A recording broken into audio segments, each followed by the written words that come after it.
Welcome to Blackman Beyond. My name is Marc Bernardin. My name is Ming Chen. What? Hey, Ming. Hey, how you doing? Good. Excellent choice with the Rush YYZ. Oh, well, you know, it felt on brand. It did. It felt like we're in the right place for that. Are you a Rush fan? Because I don't. When I was in college, I was obsessed with them. And then I was like, this is thinking man's nerd music. All my friends were into like Depeche Mode and all these bands who didn't play their own instruments. I'm like, no, man. My life is Geddy Lee, Alex Lifeson, and Neil Peart. And that's all that is, right? That's all that is. And R.I.P. to Neil. Like, I'm one of the greatest drummers ever. But my friends always made fun of me. I would not have made fun of you, but I was not a fan. I appreciate, but it's not the music of my soul, the way like Run DMC is the music of my soul. Sure. Okay. Peter Papa picked peppers, but one rock rhymed. Humpty Dumpty fell down on his own time. Jack be nimble, what? Nimble, but he was quick. Yeah, yeah, man. What kind of nudity are we getting involved in tonight? I have raspberry lemon framboise et citron. Oh, cran raspberry. These are all open, by the way, which means we can't put them to waste. No, apparently.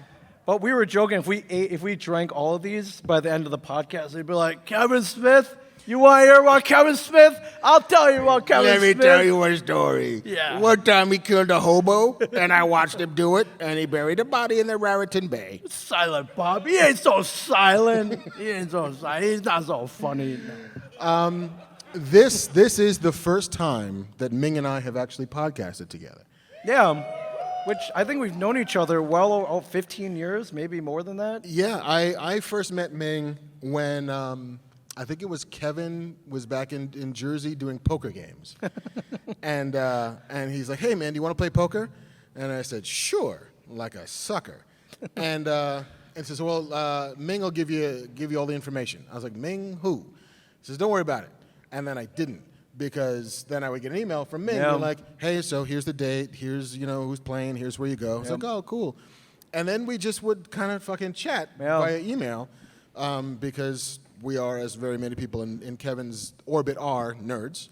But I never knew your beginning story with Kevin. I don't know your origin. What's your secret origin? Yeah, I don't know yours either. So you get both our origin stories. Ooh, excellent. Okay, you go first. So I'm going to drink. I guess this is a weird story because, most people, like, the journey is, go to school, get good grades, go get a good job, go get married, have a family and all that. I was like, no, like, I never do things normal. So I met Kevin because I was a huge fan of Clerks. Mm-hmm. So, yeah, wow, okay, we got a Clerks fan over here. Excellent. All right. When I was in college. Where'd you go to school? University of Michigan. Oh, good man. Go Blue. And my first job there was at this really dumpy, it was a video game / video store at the Student Union. And it was so dumpy that we only got one copy of each new movie that would be released each week. So, one week, this dirty little black and white movie came in, shot in New Jersey, called Clerks came in. Mm-hmm. And I had heard it was funny. It actually did play at our local indie theater. But, like, I wasn't an art house kid. Like, I didn't go see, like, Jim Jarmusch movies or Hal Hartley. Not your jam. So, yeah, so I thought, it was Blackman, I was like, this Clerks movie that's nothing I'd be interested in. But the VHS came in, and instead of checking it into the system so I could rent it out to other people so the store could make money and I could keep my job, I was like, I'm going to take this home and watch it. And I was also compounded with the girl I was dating was from New Jersey. I was like, oh, I'll watch this movie to get a taste of where she's from. That's not the only taste you were hoping for. Yeah, I needed, So I went home, me and my brother watched it, and I was completely blown away by this movie. I was like, holy crap, these guys talk like me and my friends talk.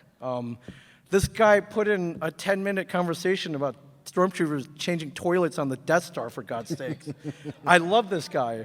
And and a lot of people don't remember in '94, no one was really talking about Star Wars. Return of the Jedi had come out 11 years before, and George Lucas was kind of like, nope, that's it. I'm done with the whole franchise, except for me and my friends. Every year we would watch the movie multiple times. We would quote it, and we didn't think anybody else did this until I saw this movie. So I became obsessed with this movie. it awoke something inside me. I can't describe it. I'm sure some of you guys might, remember the first time you saw Clerks. It was just so weird and different, and everything about the grainy black and white, the raunchy talk and all that. So I think guys like me and you and us nerds, when we find something we love, we want to share it with other people too. So try to get all my friends to watch it. I'm like, dude, I just saw this awesome movie. There's a guys changing toilets on the Death Star. Like, don't suck any dick on the way to the parking lot. Like, you guys got to see this. And they're like, well, what's it about? I'm like, it's about two guys in a convenience store. And it's like, well, there are two guys outside the convenience store too. And they're like, they're like, wait, this isn't black and white. Like, was it some kind of art movie? I'm like, sort of. It's a art movie, but and they refused to watch it. And in a world where, it's like 94, right? You got Clerks, then you got Pulp Fiction, Stargate, Forrest Gump. 94 was a very good year for blockbuster movies. They chose to watch the other ones instead. Fuckers. So, yeah, exactly. So I could not get any of my friends to watch it. And I did all this stuff I wanted to get it, like just talk to people. I was like, oh, remember when Randall gets hit in the head with a loaf of bread? Like, that was awesome. Stuff like that. So coincidentally, at that time, I was learning how to build websites. I met this weird dude in the engineering school, taught me how to code and stuff. And I was like, I'm going to build a fan Clerks website.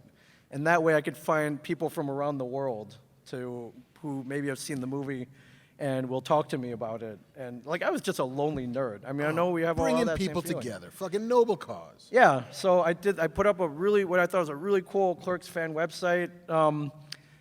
And there were a couple out there already, but I wanted mine to be the ultimate. So what I did is I went to Tower Records when those were still around. I bought the Laserdisc because I had all this bonus cutscenes. It had the lost ending, like some of you may or may not. Dante gets shot at the end, but they cut out that ending. Yeah, there's a lost ending where Dante gets shot at the end and he's left for dead, and then the movie ends right there. That's fucking dark. It is, yeah. Good cut, Kev. Yeah.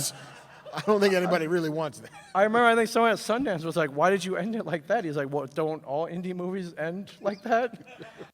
And I'm like, they don't have to. The guy was like, listen, you built this guy all up the whole movie and then you just shoot him at the end? And they're like, you got to cut that. So that guy may have been Harvey Weinstein, No, the devil we will not name. Yeah, so I made this fan website, and lo and behold, people around the world, I had my email address on the bottom. I was like, hey, if you like Clerks too, send me an email. And lo and behold, people around the world started contacting me. I was like, hey, man, Jin and Silent Bob, huh? I'm like, yeah, man, they're awesome. And then lo and behold, one day, the biggest Clerks fan in the world contacted me. Kevin had seen he pulled up the website at an internet cafe in Red Bank, and I guess he was impressed by it. I wasn't sure, but he tracked down my number, and he gave me a call one day. And I didn't know why he was calling. Did you believe it was him? I mean, once I heard the voice. Well, so actually, hey, man. I got an email with the number, and it was from him. It was like, hey, give me a call tomorrow. And I thought, okay, either he really liked it, or I told you I ripped off the Laserdisc and put it on a website. I forgot conveniently there's a thing called copyright law in this country. And I feel I'm exempt from that because my people don't adhere to this law. We bootleg stuff all the time. No, I mean you clearly have a genetic disposition to not have to follow that law. Right. I was like, hey, man, you already put it out already. I'm just helping other people see it, right?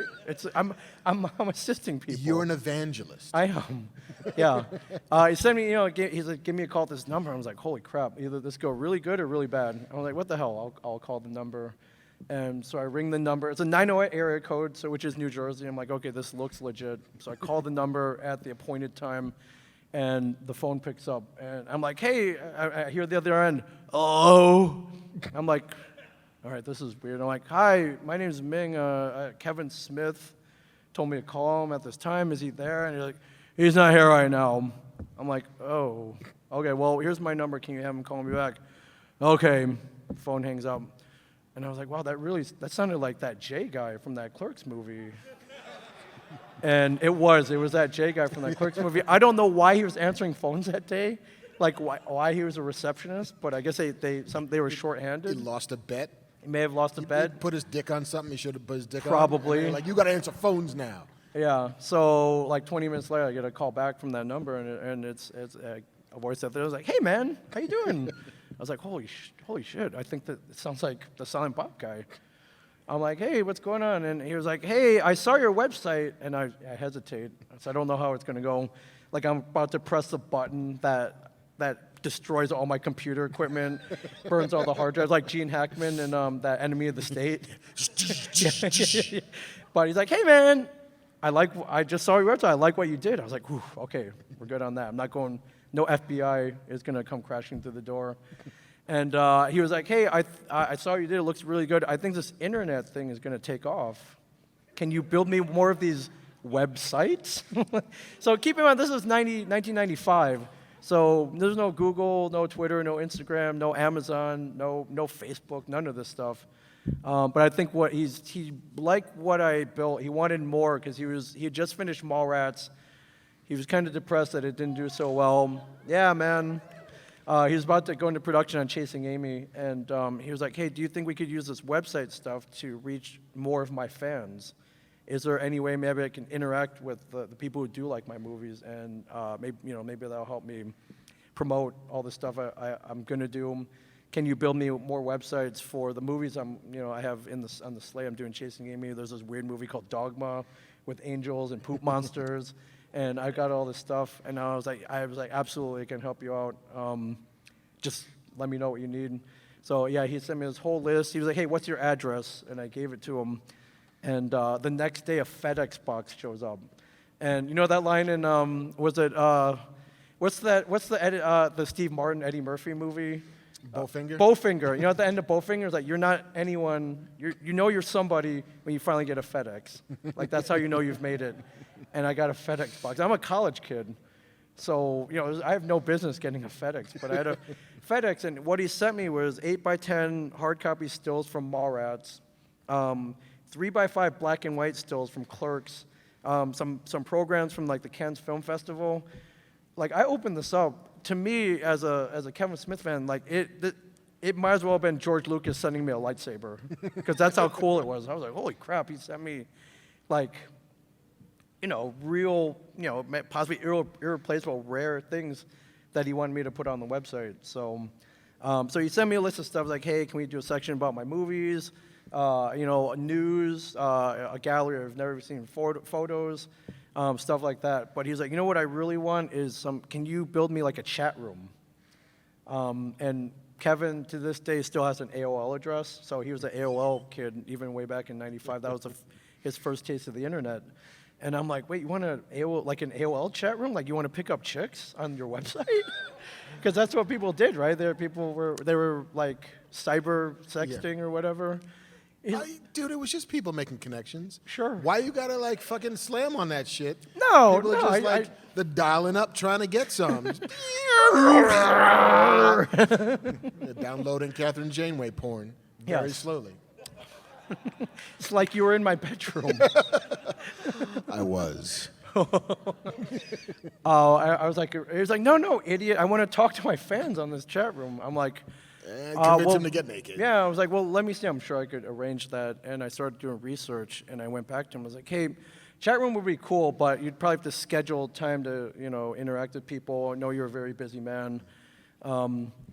But I found this other thing. It's a message board software where people can post questions, and then you can go down and answer them whenever you have time. So you can either answer one question, you can sit there for 2 hours and answer 100 of them. I just think it'd be way more, conducive to your schedule and efficient.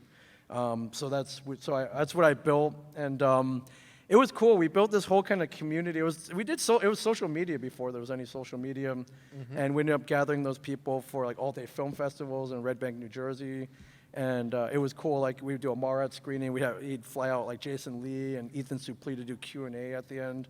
Like we really kind of built this whole thing before there was any Twitter or anything. It was really, it was really cool. And oddly enough, that message board we built, it looks exactly like Reddit does now. So like we're waiting for our checks, man. Because I'm pretty sure we invented Reddit. So I think you did. Just like you were the guy who invented fucking Napster, and Yeah.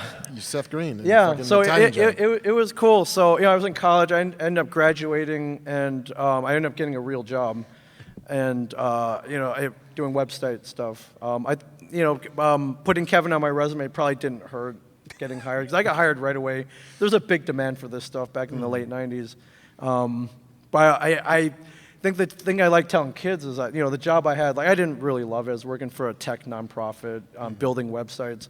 Wasn't really that great, but But by night, though, when I went home at night, I would work on View Askew, Kevin Smith stuff, and it was cool because it was kind of cool having that juxtaposition. Like I worked on something I didn't really care about by day, but by night I put all my heart and soul into it, knowing that I had something to compare it to. You were Batman. I was Batman. Exactly. You were fucking Batman. I was by day, I got to pretend to give a shit about this Right. corporate world, but by Yeah. night, Yes. I'm going to get down. I'm gonna get down with Kevin Smith. Hell Like, yeah. wait a minute.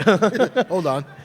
It was pretty cool. Those are like really fun times. Like, because Kevin's always been a very progressive guy. He's always one step ahead of everybody else with like technology or just where things are going, and this was one of them. So it was really cool to be at the forefront of that. And I think one of the greatest days of my life was that Kevin was like, "Hey, did you get Entertainment Weekly this week?" I'm like, "No, why?" He's like, "Check it out. Flip to page 54." I'm like, "Okay." So I went and bought it, and you know how they used to review movies and give them letter grades? They started reviewing websites on this issue. And I flipped to that, and there was a review for the View Askew Kevin Smith website, and they gave me an A. Woo! They gave me an A for the website. They're like, this is the mecca for Kevin Smith fans everywhere. There's a whole thing. And you work for Entertainment Weekly. I You did. wrote reviews. You know how hard it is to get an A grade for anything. It ain't easy. I think they gave Pulp Fiction like a C- or something, right? No. Yeah, they were harsh, man. They gave Pulp Fiction an A. I remember that. Oh, did 'Cause they? I was Okay, there they for did that. give an A. Okay. Yeah, but they could be harsh mistresses, the critics at EW. But yeah, I mean, it was a good fucking website, dude. It was one of the first at the door to do that thing and connect people with what they wanted. Yeah, it was really fun, and eventually, I worked a corporate job for a while. There was a period, I think, right around Good Will Hunting, where we would have special guests hop on the message board. So I remember one day, for whatever reason, Cameron Crowe started posting, and we could tell it was him because he was very specific in his posts. I am Cameron Crowe. Yeah, I was like, okay, I believe you. He was very Sure. specific on the details. It was really him. And I remember he went after one poster who called Jerry Maguire Jerry McShit, and he went after him. He's like, well, as the writer and director of Jerry McShit, I would like to rebut this argument, and he did it in detail. It was cool. And then Affleck started posting a lot, to the point where Kevin was like, dude, can you just go get your own fucking website? Like, stop posting on mine. So Affleck contacted me. He was like, hey, Kevin says I have to get my own website. Can you build one for me? Same thing, message board and all that. And so I did. And I built. I don't know how this happened. Kevin makes weird things happen when you work with It cost him. you $1 million, Affleck. I didn't charge him $1 million. No. I charged him far less than $1 million. You could have though. Yeah, so I built his website. He was pretty impressed by it. Coincidentally, at the same time, him and Matt Damon had started an internet startup company in the 2000s called Live Planet. And they had a property they had released called Project Greenlight on HBO, which some of you may have remembered, which was a script writing competition. And so they, like, hey, we got this company. You seem to know what you're doing. Like, we want to hire you. I'm like, oh, okay, yeah, I'll come work for you guys. They're like, well, what's your number? And Gave me a phone number. yeah, I threw out a fairly crazy salary number, though. I go, all right, done. I was like, whoa, really? I could have asked for more. Yeah, I probably should have. So I actually ended up working for Ben and Matt for a year. I moved out to LA for a year. And, Ooh, your time in the sun, Hollywood Ming. yeah, it was cool.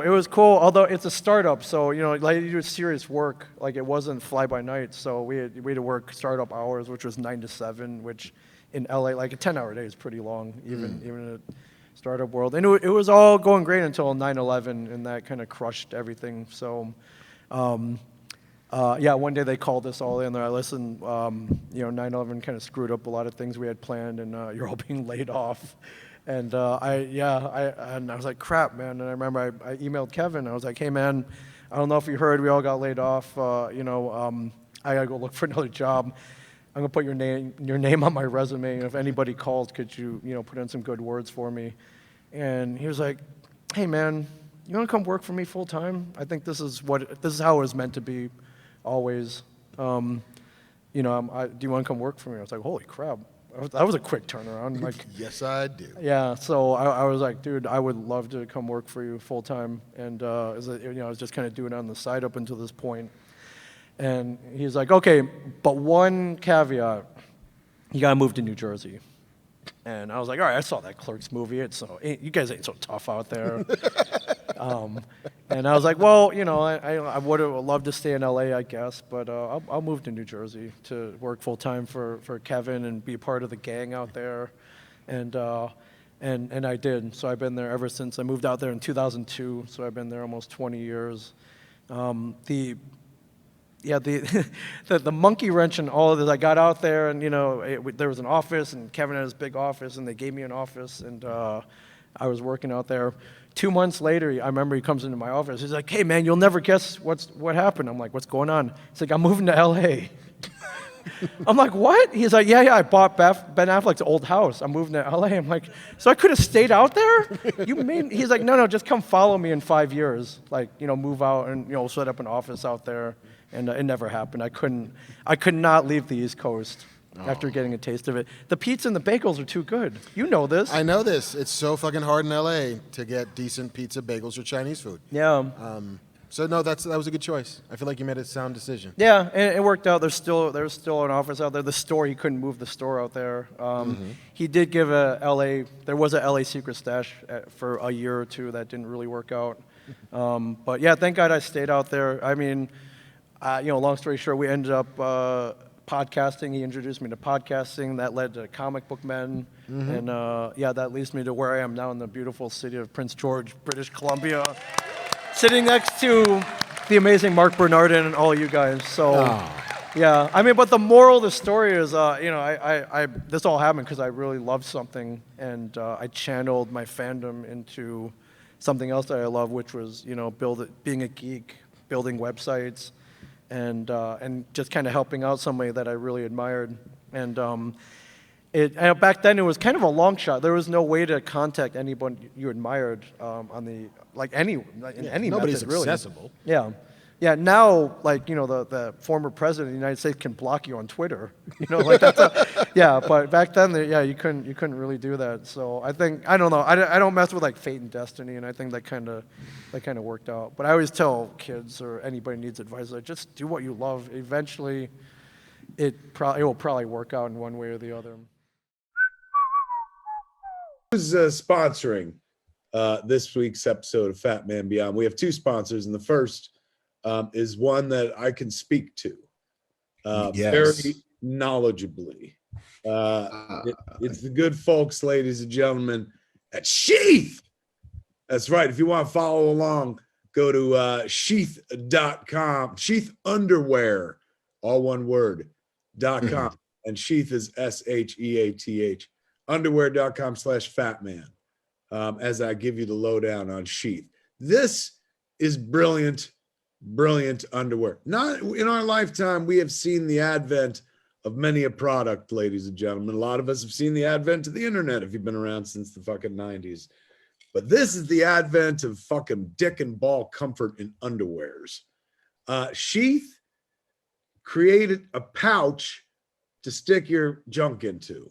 And when I say junk, kids, I'm talking about your dick and balls. If you got one of those, you know that it sticks on your leg from time to time. If you're a heavyset gentleman like myself and you got your mom's childbearing thighs, you're sticking all over the place and you're readjusting. And you're always moving your gait wide when you're walking down a hill and shit because they're just peeling away like you're picking a fucking color form off the mat and shit.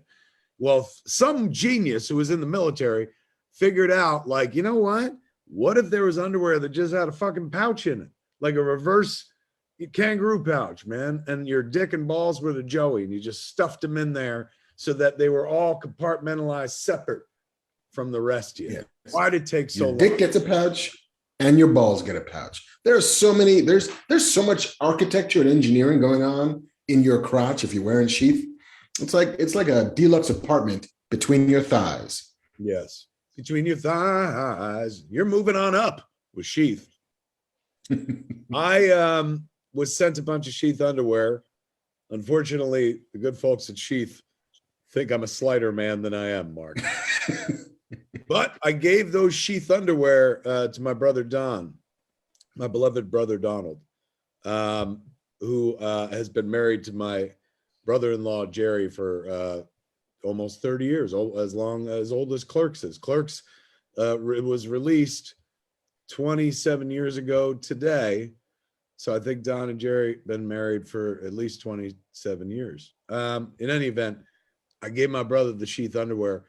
This is what we talk about all the time. Like, he's like, oh my God, those underwear, man. I'm like, seriously? He's like, changed my life. He's like, I had no idea that I wanted 2 separate compartments for my dick and balls. That's a fucking vote of confidence from a guy who knows how to wear underwear. My brother. Don't doubt that. Man knows how to wear underwear. It's huge praise. He's older than me. I'm 51. He's, of course, they're like, that's what we want. Fucking the vote of the elderly. I'm 51. He's 4 years older than me to the day. We share the same birthday. It says a 55-year-old man extolling the virtues of a pair of fucking underwear. That's how brilliant they are. When you're 55, kids, you've seen it all. Nothing impresses you anymore. Nope. But what my brother was truly impressed and still continues to be impressed by Sheath, man. You will be too. All you have to do is go to sheathunderwear.com/fatman and order up some underwear. What are they going to give him? A discount of some sort, correct? 20% off, my friend. 20% off. The only deal better than that you're ever going to get is if you're my brother and I just give you some free Sheath underwear. So what are you waiting for, man? Make us look good to the good folks at fucking Sheath. It was invented by a goddamn fucking soldier, man. Like, how brilliant is that, man? He figured it out when he was in Iraq. He was like, my shit is sticky. And he inverted his underwear and created a fucking piece of his own company. Came home, created a goddamn company. So show him that, you like underwear, that you agree with this idea. I'm telling you, it's time has come. Protect your balls. Treat them well. Sheathunderwear.com/fatman. 20% off. What are you waiting for? Hug them. Hug your balls. Hey, you put your gun in a holster, if you're that kind of person. Why not put your fucking fleshy gun in the holster? It all fell apart, but you know what I'm talking about. It was the thought that counted. Yes. Put your, put your bag and board your dick and balls with Sheath. There you go. It's kind of on brand for our audience. Ooh, nice. We thank the good folks at Sheath, not just for making a brilliant piece of fucking garment. Why did it take this fucking long? Who knew? Like this, think about how medieval underwear is. I mean, boxers even more than briefs, for heaven's sakes. And finally, somebody's like, I got a way forward. I'm going to introduce you to a fucking underwear you had never seen before. And you can't believe it's never been done before. So we thank them for their brilliance, but we also thank them for sponsoring our incompetence here at Fat Man Beyond. Indeed. A sock for your cock. Sheathunderwear.com/fatman. There's a fucking writer right down there. There's a writer, ladies and gentlemen. Like, look at that little writer just writing copy and shit. That was good. Say it again. A sock for your cock. Sheath underwear. I'd like to direct that commercial to be a total Super Bowl ad. Tell me they wouldn't talk about that if that was Super Bowl. A sock for your cock. Sheath. I could do a 15-second ad. It'd be the most talked about fucking ad. We wouldn't even have to show the cock or the sock. Just saying it. You picked the right person to say that. Fucking Morgan Freeman. Sock. Sheath. And it's like a snake trying on a sweater. It's just the whole fucking ad. Sheath, give us a call. We got ideas. Yeah. Kev also always sort of, he says, find what you love and then find a way to get paid for it. Yeah, which, sometimes easier than done, but Usually far harder than it might seem. But Yeah. at least it's a decent path to try and walk down. yeah. And I remember, this memory came up. I remember I had to go pick up Kevin at the airport in Philadelphia for some reason, and I can't even remember where I took him, but I remember that day after I picked him, he hopped in the car. I think that was the day you had been let go from Entertainment Weekly. Was that kind of like a dark day? Oh, it in was your life? It was the juncture of the timelines. It was as Okay, if- that's the nexus. yeah, that's point. where when you're at the fucking point at the end of the universe in Loki. That's where I ended up in like the wrong room where the timeline got all fucked up. I'm like, Yeah. I was supposed to be doing this forever, and you laid me off, you motherfuckers. Yeah, so you were there for 20 years? I was there for 13 years. 13, okay. 13 years. Yeah, I remember he got in the car, and I don't know why, I was making small talk. I was like, hey, man, did you hear about Mark? And he's like, what's going on? And I was like, Entertainment Weekly, man. They let him go, and he was like, oh, man, that sucks. But I remember our conversation. He's like, man, we don't really have to worry about him. Like, he'll be fine. That was our conversation. I remember very vividly, like, that's where the He had conversation plans. was. It's like, 'cause- I did this. Yeah, so we knew He'll you were be fine. We knew you were, we knew. I mean, we just knew everything would be all right. But it was kind of a bombshell in the entertainment world. There was a whole article about it. Yeah, it was a weird day. Like I had never been fired before, and it sucks. There's kind of like no candy coating it, but and I couldn't have known it at the time because when you're in the middle of that, it's all just like raw nerves and exposed flesh, and your tender underbelly's being prodded and poked. Yeah. But it was the best thing that could have happened to me career-wise. Yeah. Because I never would have left. Because it was a good job. Like I was cushy. Like they paid me well, and I got to do fun shit. But I couldn't do the thing that I needed to do, which was eventually start to write TV. Yeah. Until I left there, and I never would have left. So if they hadn't fired me, I'd still be working there. Right. So I'm glad they did. Thanks, gang. Yeah. Yeah. How did you meet Kevin? I have no idea. All I remember is he was like, "Hey, this guy's cool. Like, make sure he makes it to the poker game." that was it. Just slid a name under the door. This guy's going to play poker. Yeah. No, I met Kev a couple different times before we got to be friendly because I interviewed him a couple times for Entertainment Weekly, said magazine, talking about it a bit. First time I interviewed him was I was doing this dumb fucking sort of listing of the best superhero costumes. Oh. And my editor at the time was like, we need a quote from somebody who knows something about something in this world. See if you can get to Kevin Smith. And I was like, all right, fuck, I'll see. I called Kevin's publicist, and he's like, yeah, sure, this is easy. So I get Kevin on the phone, and we're talking about like, all right, Superman versus Batman versus Too Much Coffee Man versus... And he just he gave me what I needed. And I was like, yeah, he's a bit more Lagerfeld. He's a little bit more... I'm like, ooh, you were like deep into fashion, dude. He's like, yeah, I got a girlfriend who likes to wear pretty clothes. Yeah. Yeah. And so then that was it. Like, had him on the phone for 10 minutes, and it was a fun enough 10 minutes, and it went away. And then like a year after that, I think it was Jersey Girl was coming out. And I wanted to do a filmography. I wanted to let's just fucking talk to Kev about each one of his movies, and I'll get quotes and anecdotes and whatever. And so reached back out to his publicist, and like Kevin emails me back directly. He was like, hey man, this sounds like fun, happy to do it, but could we do it over instant message? Because I'm a writer and I don't want to talk so much. He hadn't yet turned the corner to be the dude who just wanted to talk all the time. I was like, I'm a writer, I just don't want to talk so much. I'm like, great, I'm lazy and I don't want to transcribe a whole fucking interview. Yeah, it was like just copy and paste. Great. Copy paste. I'm like, dude, this is a dream. And so we spent like 2 hours fucking just IMing back and forth and going down his movies and telling me stories, and I just cut and paste and put in the article. But he then still had my IM address, right? Yeah. So like every couple weeks I'd get some IMs like, hey man, should I use a colon or a semicolon in this sentence? Like, you're an editor. For grammar advice? At first it was like, you're a fucking editor, man. You know what I should use. And I was like, well, what's the context of the sentence? He's like, I'll tell you. And it was the letter he was writing to get Harley into private school.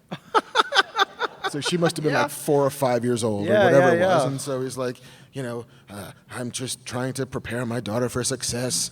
Semicolon or colon? I was like, just do a fucking dash, man. Nobody knows what the difference is between colons. He was like, all right, cool. And then after that, he would just start IMing me about like, hey man, did you see the Hulk? And I'd say, yeah, I saw the Hulk. It was weird. It's like, I know, right? And it would just be these instant message versions of the conversations you'd have with your friends after seeing a movie at like 2 o'clock in the morning outside the multiplex, like sitting on the hood of somebody's car. But I guess he just wanted to fucking do that. So like, yeah, man, whatever. And then he was like, "Oh, do you play poker?" He's like, "Yeah, I play poker." And then that's when Ming enters the story, and Ming connected me to this poker game, and I'd go into the back of the secret stash in Red Bank, which the stash up front is a comic book store. Right. You've all seen it. You know Yeah, this. but by night. By night, it's like a fucking speakeasy for illicit gambling Yeah. and all kinds of weird ass shit. So like you go back there and there's like 9 tables, like fucking casino style tables set up in the back here, and you know you just fucking roll Right. up. It looked like the Chesterfield Club from Rounders. Yeah. Very much so. Yeah, except we didn't have Famke Janssen, which There was no Famkas. There's no Famke Janssen. There's lots of Ed Nortons, but Right. far less. There's a Famkas. lot of worms for sure. a lot fucking of worms. You know, and so you roll up and the thing that amazed me was that he would hold these games like once a month, Yeah. once every 2 months. He'd fly in from LA, and people would drive from I drove for 24 hours to get here. Yeah. Like I just came in from Calgary, or I just drove in from Maine, or I just drove up from Miami to come and play poker with Kevin. Maybe not actually get to sit at a table with him, but Right. just It was, be a, in the it was a room. 30-person tournament. 30-person tournament. And, you know, we sat everywhere randomly. Totally. And, you know, so to just kind of get to go there and then be in the room, and then every hour you take a smoke break, and to like kind of go behind the stash and Yeah. hang out and talk to Kev. And clearly everybody there was more invested in talking to Kev than I was. Because, again, I drove 10 minutes because I Right. lived in fucking Jersey. Yeah. But, you know, just kind of getting to know him and whatever. And I'd go out to L.A. because I would go from Jersey to L.A. a couple times a year. And, like, the first time I went, he's like, "Hey, do you want to come see the movie?" And I was like, "What movie?" He goes, "Oh, Zack and Miri. Like, it's finished. I got a cut in the house. Do you want to come over and watch it?" And I said, "Yeah, okay, sure. That sounds like fun." And I called my wife. Like, "Apparently I'm going to Kevin Smith's house to watch a movie." She's like, "What movie?" "His new movie." "Really?" "Yeah." That Weird, porno right? movie? The porno movie? Porno movie? It was like, "What's going on with you and Kevin Smith?" It was like, "Nothing. We're just going to watch a porno together. It's totally cool. Straight dudes do this all the time." And so I go to his house, and I expect to be watching the movie with him, and instead he's like, "I'm going to put it on. I'll see you in about 2 hours." And then he leaves, and Yeah. I'm sitting in his house So you're like there by yourself in Yeah, it's that like- that big ass room on in the this top with the massive screen. room with yeah. just, I'm like, "Okay, this is what's happening." And so I watch the movie, and I chuckle, and because it's Yeah. a funny movie, and it's a sweet movie, and it's a dirty movie, all of which I like. And then he comes back down. He's like, "Oh, so what'd you think?" And I was like, "Well, dude, it's sweeter than it is funny, and it's very funny." He's like, "Excellent. That's exactly what I was hoping you would say." And then we just fucking talk for like 3 hours. Yeah. You know, like he had just started smoking weed because Zack and Miri is the dividing line between cigarettes and marijuana. Right, that's his nexus point. Yeah, totally, Was that's- the moment he met a gentleman named Seth Rogen. Yeah, Who it's- introduced him And to then the marijuana. He blazed a different trail. that night. Literally. Literally. And so like he's smoking up, and we order pizza, and we're just fucking talking about nerd shit till like 2:00 in the morning. And I'm like, "I gotta go back to my hotel because I think I gotta go to work tomorrow." It's like, "All right, man, cool. This was fun." So I go about my life, and then the next time I'm in LA is before I was just on staff on Alphas at the time. Yeah. And I had moved to LA for the summer. And he was like, "Oh, you're here. Cool. I do this podcast with my wife every morning called Plus One Per Diem. Do you want to be a guest on the show?" And I was like, "Yeah, fuck. Why the hell not?" Drove over to his house like 8:00 in the morning, and I think that was the first time I met Jen. Or maybe I met her at Zack and Miri. But either way, it was, you know, she welcomes me to the house, and Yeah. we go up and we talk for an hour and we tell stories. He was like, "Oh, cool, man. That was fun. Thanks." And then I go about my life. And then I moved back to New Jersey, still coming out to LA every now and again. But next time I was in LA, he's like, "Hey, so I do this podcast called Fat Man on Batman. Think of some Batman stories. Come be a guest. Just think of like your 10 favorite Batman moments." I'm like, "All right, cool, I can do that." I make this list. And then he's like, No. All right, flag on the play. We're going to do a commentary track for the Dark Knight Returns animated movie, part 1. So watch the movie and then come over, we'll do a commentary track. I'm like, "All right, cool." So we do that, and he's like, "That was fun. Let's do all the Batman movies." Like, Okay. All right, sure. And so we do all the Batman movies. You know, I think like Batman and Robin took something out of us. Yeah, because you're like, this isn't fun anymore. It's like, "Oh, this is, It's torture. this hurts." And so then we were like, "All right, well, we don't have any more Batman movies. This is pre-Dark Knight. Yeah. Dark Knight coming out, or pre-Batman Begins." And then I was like, "All right, let's do Gotham." Cool, they got a Batman story every week. Let's fucking do Gotham. Yeah. And then we got like 3 episodes into Gotham. And we're like, "Well, what if we don't do Gotham anymore?" But we had this segment in the podcast that we used to call the utility belt. Right. Which was like, "All right, we're going to start a little chit chat. How you doing?" "I'm good. What are you up to?" "I'm doing this." and then cover like the nerd news. Yes. Time for the utility belt, and we'd unpack the utility belt and talk about whatever was happening, and then get into Gotham. And eventually we were like, what if we don't do that, but we just do the utility belt? Yes. I said, okay. It was like, hey, do you want to be the co-host of this podcast? I was like, what does that mean? He goes, just show up and be, like, I don't have to book guests. I don't have to like do books or logistics or keep a schedule. No, just whenever recordings show up. I can do that. So we do that for a little while. And it's like, hey man, do you mind if we set up some cameras in my office? We're gonna try like streaming this onto YouTube or something. I'm like, yeah, sure, it's your house. And he's like, hey man, do you want to do this in like a studio? Get out of my house because this is weird. I'm like, sure. If you want to figure that shit out, I'm happy to show up. He's like, great. Hey man, do you want to go on the road? I'm like, okay. It's like, yeah, we can. I feel like we can book this. Yeah. He's like, you want to go to like Detroit in a month? Okay. I was like, hey man, we're gonna do it at Comic-Con. It's like, oh, that's awesome. It feels like homecomings. We should be there all the time. He's like, hey man, so JC, the guy who'd been producing the show, he's bought a bar. Should we do like a permanent residency at the bar? I'm like, absolutely we should, because I'm a degenerate, and if I get to go to work at a bar and not have to work at the bar, Yeah, free drinks. Like, this yeah, is man. amazing. Yeah, fuck yeah, I love the smell of dried alcohol on a weird rubber mat at the bottom of But a it bar. wasn't any ordinary bar. It's the nerdiest bar you've ever been to. It's the Scum and Villainy Cantina that's in Hollywood Boulevard in Hollywood, California. And it is a wretched hive of scum and villainy, exactly as one would imagine by the name. And so and it looks so much like the Star Wars Cantina. Like, I don't know how he's not gotten sued yet. But. it looks more like the Star Wars Cantina than the actual cantina they built at Galaxy's Oh, Edge. yeah, the Olga's Cantina. Yeah. And so people go to that one, they come to Scum and Villainy, it's like, yeah, this is better. Yeah, I don't have to wait in line for this one. Yeah, and also I get real booze and Yeah. tater tots. This Yeah. fucking rocks.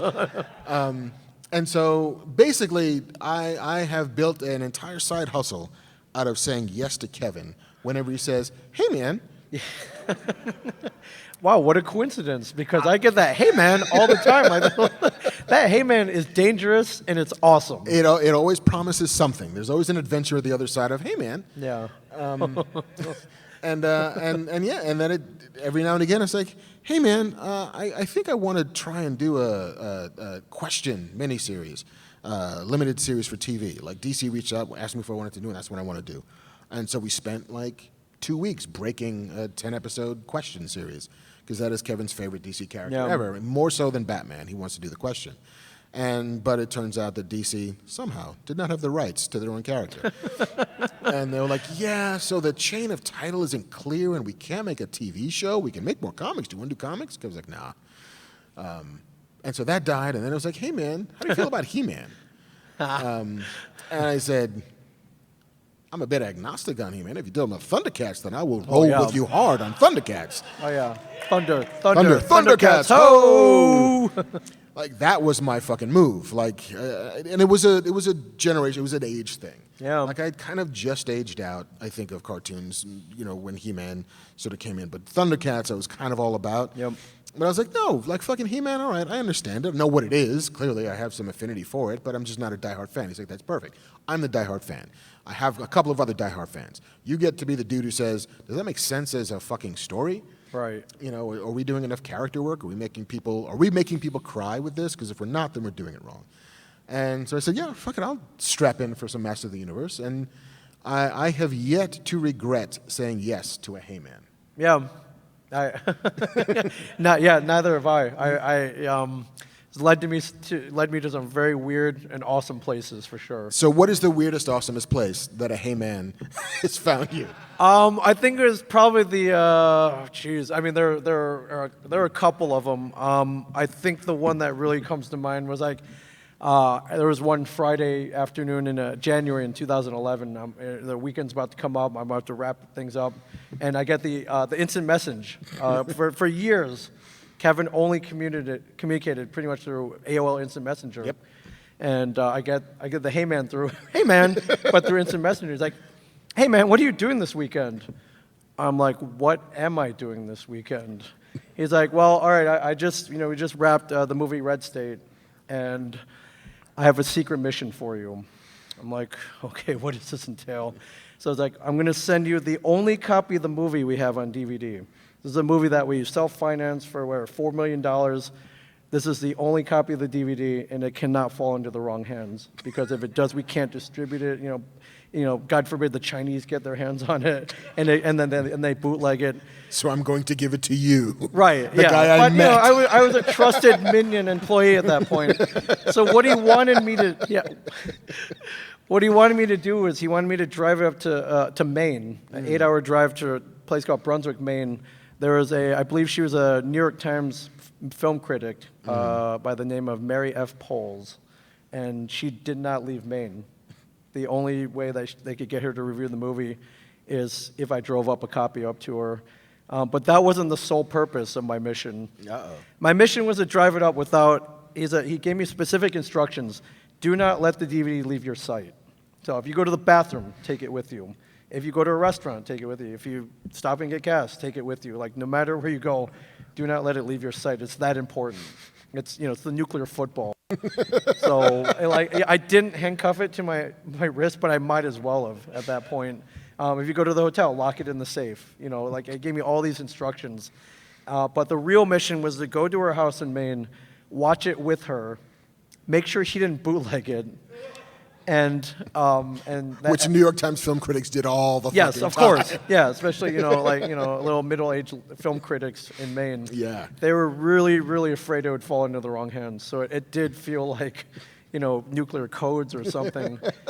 And I was like, oh, okay, yeah, sure, I'll. So I was like, all right, I'm going to send it, FedEx to you.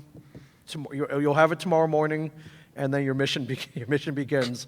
This message will self-destruct in five seconds. And I was okay. I was like, well, what do I just sit there and watch it with her? He's like, yeah, just make sure she doesn't sneak off and bootleg it while you're there. And I'm like, well, should I talk to her? They're like, no. He's like, don't even talk to her.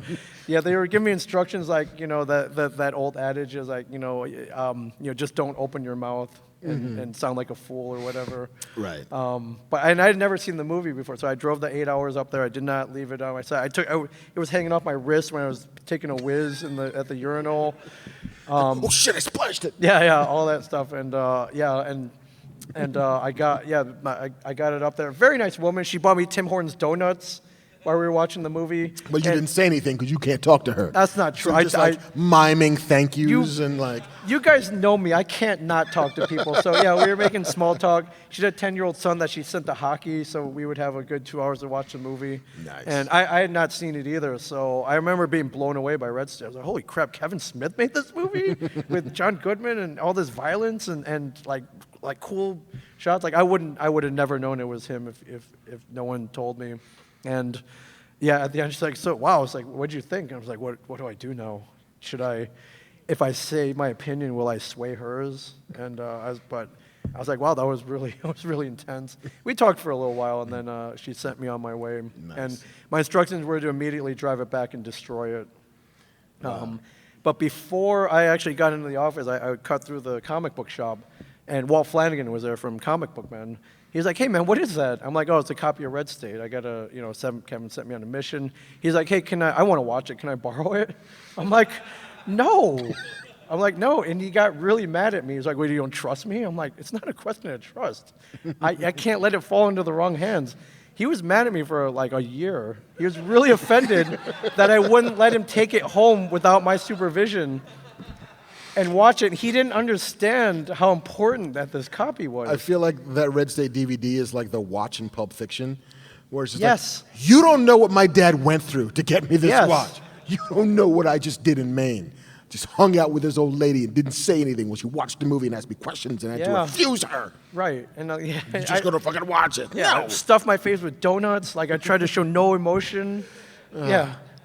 He was mad at me for a long time. He was really offended. I'm like, dude. He's like, wait, me and Kevin are friends. It's cool. I'm like, no, it's not cool. This cannot fall into the wrong hands. You do not understand. So I remember, once I put it in that shredder in the office, like a huge weight had been lifted off of me because it was. You also could have destroyed it in Maine. I guess I could have, but no, probably could have. My instructions were to bring it back to Jersey and then destroy it there. Which, so. that's also super weird. Which is like, if Yeah. I'm going to destroy it, what does it matter where I am? Yeah. Like, no, fucking do it in Jersey. Yeah. So Jersey that was, strong.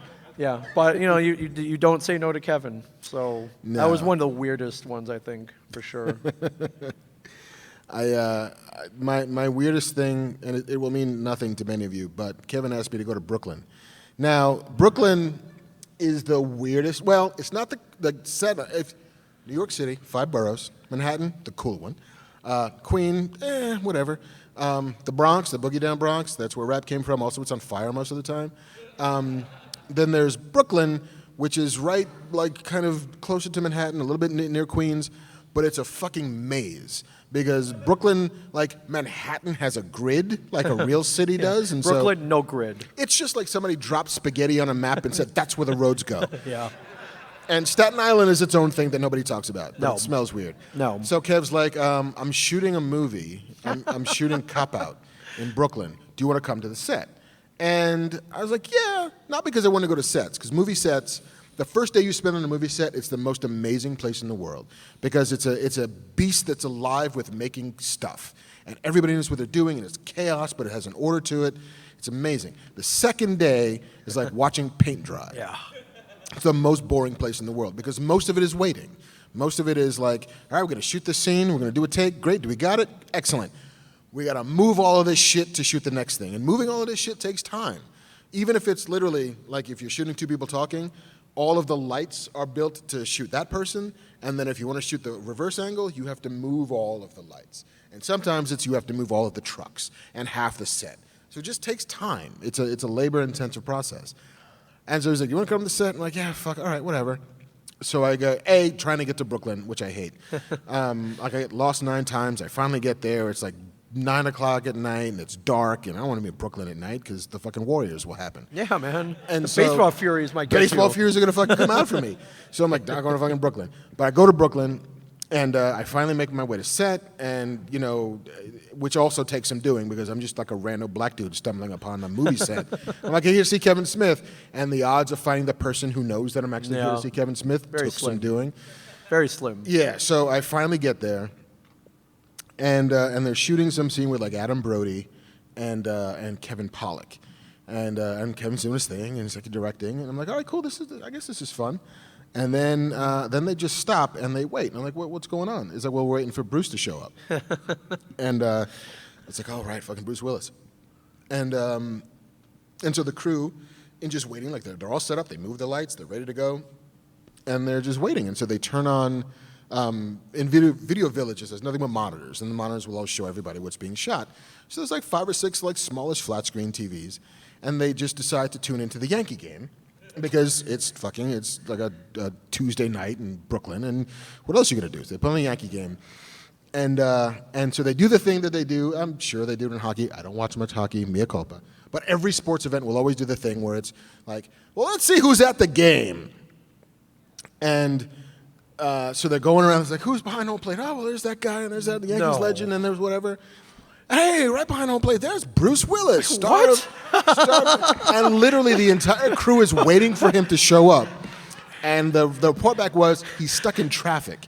And No, he wasn't. 200 Teamsters are like watching this dude watch a Yankee game, just laughing, drinking a beer, eating a hot dog. And so, and then the set got dark. And it fell to Tracy Morgan to be like the sort of lighthearted, spirited Sure. like puck of it. And so Tracy, for reasons that remain unclear to me, had memorized almost all of the original Planet of the Apes and was doing like a one-man rendition Planet of the of Apes. all of Planet of the Apes. And like I think he'd been doing it in chunks, so like by the time I got there to witness it, he was like, towards the end. Yeah. And just it's a thing to watch fucking Tracy Morgan just lean into fucking Planet of the Apes. By himself. Yes, and doing all the voices. Yeah. And like really well. It's like, you took this planet that was a paradise and you made a desert of it. Like he's fucking going for it. And then like half an hour later, fucking Bruce rolls up.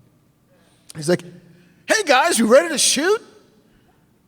Yeah, Bruce, we're all ready to shoot. And it was like everybody gave him the side eye that like Okoye gives the Hulk in Avengers Infinity War when she sees him stumble in the Hulkbuster armor. Yep. And it's just we're ready to shoot. That's the craziest place I ever went for Kevin Smith. Brooklyn in the middle of the night for a crew full of Teamsters to be hating Bruno on was Bruce Lee. at the Yankee game.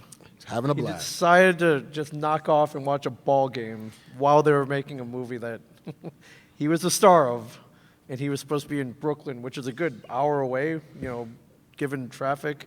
Okay. Professional to the last. None of what you've said has been a lie. Professional to the last. Ladies and gentlemen, a new sponsor is going to take exciting. Batman beyond where we've been previously, ladies and gentlemen. And that new sponsor, our second sponsor of the night, the second half of the show, the Q&A part of the show, what most consider the best part of the show, is sponsored by the good folks at Shaker and Spoon. What is Shaker and Spoon, you're asking, man? Shaker and Spoon is a monthly club, man, where they send you drink ingredients and then you fucking throw a party. It's fantastic. I got these boxes delivered to my house. My wife took them, threw a fucking party for her friends upstairs. They give you all the ingredients every month. You get a subscription box, has a bunch of ingredients with a bunch of lists, how to make your drinks and stuff. Bam, you're soused. I'm opening mine right now. Look at what Mark's doing right there, man. You provide the booze, they provide everything else. Mark, everyone knows I'm not a drinker, man, but my wife vouched for it hardcore. She took all that shit, took it all, and met with her girlfriends, and that was great. I'm a smoker, obviously, but you're a man who enjoys a drink. So I'm a man who enjoys. Ooh, what's your take this on one. Shaker and Spoon? Let's hear it. Well, I'm opening up the box, and one of the things that I did quite a bit over the pandemic was sort of food prep boxes like Blue Apron and HelloFresh. And if I did not know at the time that there was also a similar service that offered you booze, and not just booze, because you can get booze delivered any way you want, but it would give you the recipe cards on how to make the drink. This is a Creole Sling. I got a Homestead Old Fashioned. I got a Bacaiwa sour, all eyes on rye. Like, this is a rye box. It's all about rye as your booze. And you open it up and they give you all fucking ingredients. What is this? I don't even know what this is. I got all of this weird ass packing shit. And then I got lemons. I got cold brew coffee. I got Vermont maple syrup. Everything I could possibly need to make this happen. Hell yeah. Hell yeah. You provide the booze. You provide the booze, they provide everything else. BYOB. It's just like at one of those Catholic spaghetti dinners. BYOB, ladies and gentlemen. But they, Shaker and Spoon, they're going to give you this monthly cocktail subscription box that delivers the craft cocktail experience right to your front fucking door. You ain't got to go to the bar. Bar's coming to you, ladies and gentlemen. Yes. Yes. Each box is themed around one type of liquor. This one was all rye. Even better, in order to make all 12 cocktails, you need exactly one bottle of liquor, so no waste at all. Shaker and Spoon introduces you to spirits and flavor combinations you may have never discovered otherwise, ladies and gentlemen. You're going to be putting some stuff in your booze. You're like, what? Then you're going to drink it and be like, ooh, well, where have you been all my life? And then you're going to wake up the next morning and be like, what happened? You're going to wake up shakered and spooning somebody, man, because fucking this is a party, for heaven's sakes. They give you all the ingredients to mix fancy drinks. I remember when I was a kid, Mark, my parents would drink fancy drinks. They were not like, I'll have a glass of wine or, give me a fucking bourbon or some such shit. Like my mom was like, I will have a pink squirrel and my husband will have a green grasshopper. Like they drank the really foofy drinks and stuff like that. So my parents believed in this mixology type of thing. I like that your parents drank like Power Rangers. I will take drinks that are color coded. No, it was adorable. And as a kid, a youngster, I was like, can I have some pink squirrel? It's just a fun name and a fun look. But it would not have been fun to inebriate a child. So they didn't back in the day. And neither will the good folks here, ladies and gentlemen, at Shaker and Spoon. They want you to get together with your friends and have a good time, man. Putting together clever new drinks that they're going to give you all the ingredients for. Every month, they're going to put a party right into your mouth. Shaker and Hell Spoon. yes. Click the link below, might be there, or just go to the website, man. That's shakerandspoon.com/fatman, and they're going to give you $20 off your first box. Like not 20% off, $20 off your first box. That's a Try good it deal, out, man. make some drinks, and then fucking hopefully next month you're like, bring it on. I want more of it. Bring me more. I want to have a party in my house. I'm tired of going outside. Yeah. Bring me the party. Bring Have the a party in your to me. house and put a party in your mouth with the good folks at Shaker and Spoon, ladies and gentlemen. shakerandspoon.com/fatman. You go there right now, use the code FATMAN, you're gonna get $20 off your first box. We thank the good folks at Shaker and Spoon, man. Mark, show them what you got, right? One more time. Show them that One box. more time. That cool I'll show looking you the whole box. And look, lots of awesome packing material. Yeah, look at that. Material. Why not? It's a good shit. It's good box. It's good ingredients. Go ahead. Make yourself some booze you like. If you don't like it, you another box next month. Try something new. He ain't wrong, man. We thank the good folks at Shaker and Spoon for sponsoring this here program. All right. So I think we are going to do what I like to call, what everybody likes to call, Q&A. If one has a question for either Ming or myself, preferably for both of us, but either one will do, ask away. We have some posters here. Yeah, we have incentives. Just Yeah. Just of Ming and myself, yeah, we'll sign them. designed by the great and powerful Nate Gonzalez, Dark Knight Returns, who does all the Fat Man Beyond posters. He did a special custom for FanCon poster just for us. And so we will, the both of us will sign the good questions. We're not going to tell you what the bad questions are. Yeah, I love I'm Forever Ming the Merciless, which, if you know me at all, like, is not... You were the most adorable person. Yeah, I'm pretty merciful, when, all things considered. And I so. felt a little bad because, like, I didn't talk to Nate about it. I was like, if I did, I would have said, don't do Ming the Merciless. It's so easy. No, it's perfect, though. Yeah. It's But he also actually knows I perfect. love Flash Gordon, and so Yep. it's a devil's trap. Yeah, so I approve, even though, like, I didn't approve, I but approve, even though I don't like it. I Yes, get it. for sure. Should we go left or right? I guess you're first, so... Let's go right. Yes. Hey, man. Hey, man! Nice. Hey, man. Apparently, Did every you write question- down your question? Yeah. Were you nervous that you would forget it? Yeah. That's cool. You can tilt that mic yeah, up. tilt Tilt the the mic mic up. up. Tilt it up a little bit? Okay. Anyway, I love you guys. How you doing? Are you enjoying the con? Very much so. Yeah, this this is. is one of my favorites. Yeah. Yeah. Well, it's got the alcohol on there, so.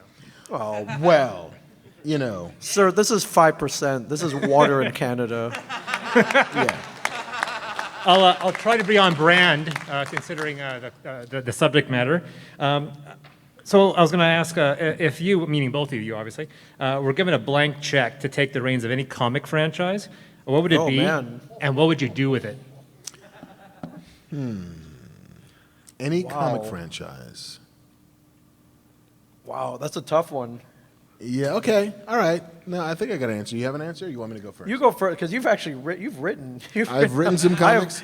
The greatest part about what I do, because I meet people who's like, oh, comic, like they don't know what I do. Like, so what do you write or draw, or like what do you do? I'm like, no, I don't do any of those. I'm known for appreciating pop culture and comics.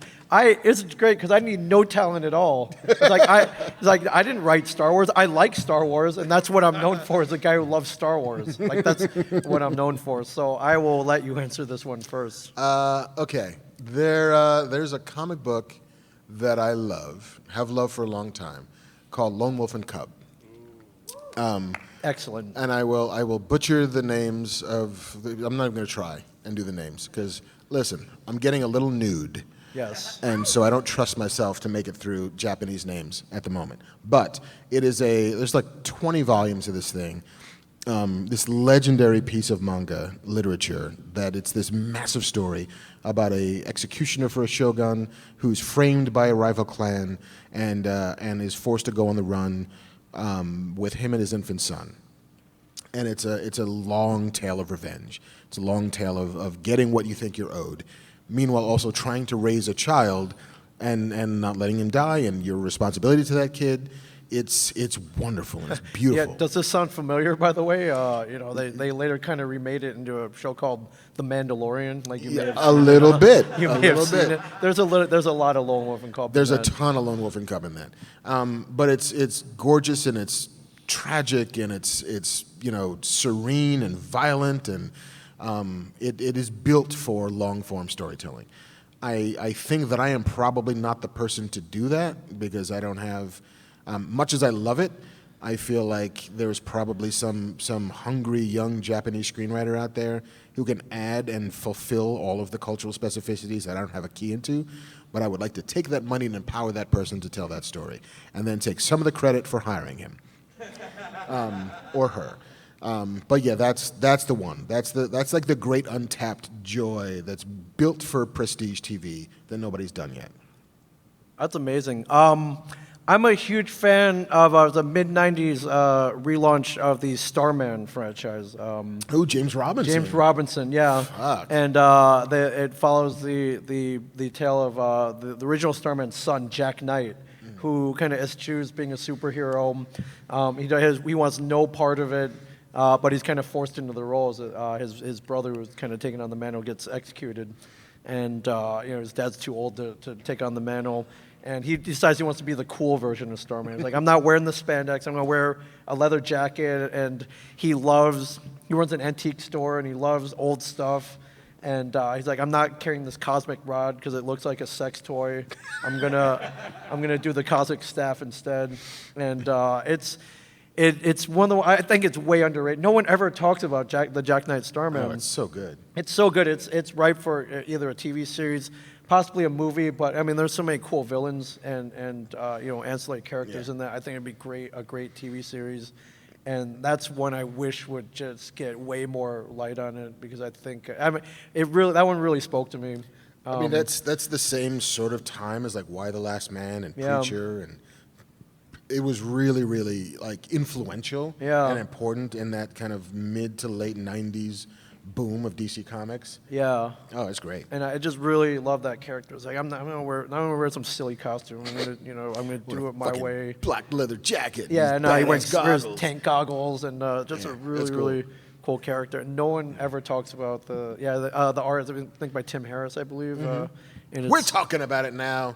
Yeah, we are, man. We're bringing that one back, man. Hey, man, you Hey, should man. make that into a show. Yeah, but that one. I wish. I don't know if anyone's picked up any rights or if it's just out there, but that's one. I'm constantly searching like Variety, please. Like today, let today be the day that the Jack Knight Starman gets some attention, and it hasn't come yet. So eventually they'll run out of stuff. Like, hey, what about this one? You should listen to Ming. Yeah. Oh, didn't Ming talk about that? Yeah. Yeah. But that one was Scott Mosier, Kevin's old producer. He's the one that introduced me to that one. And, Nice. Scott's a pretty cool dude. So He's cooler than I am. he's cooler than I am too. So Fucking Scott Mosier. yeah, for sure. Yeah. Awesome, man. Good yeah. question. Good answers. Yeah, you very for much. sure. Here, I will tag this for you on my phone. And as someone that has followed you guys' advice to find out what you love and do it, you guys are very inspirational, and I love both of you guys. Thanks a lot. Thank you. Come on up.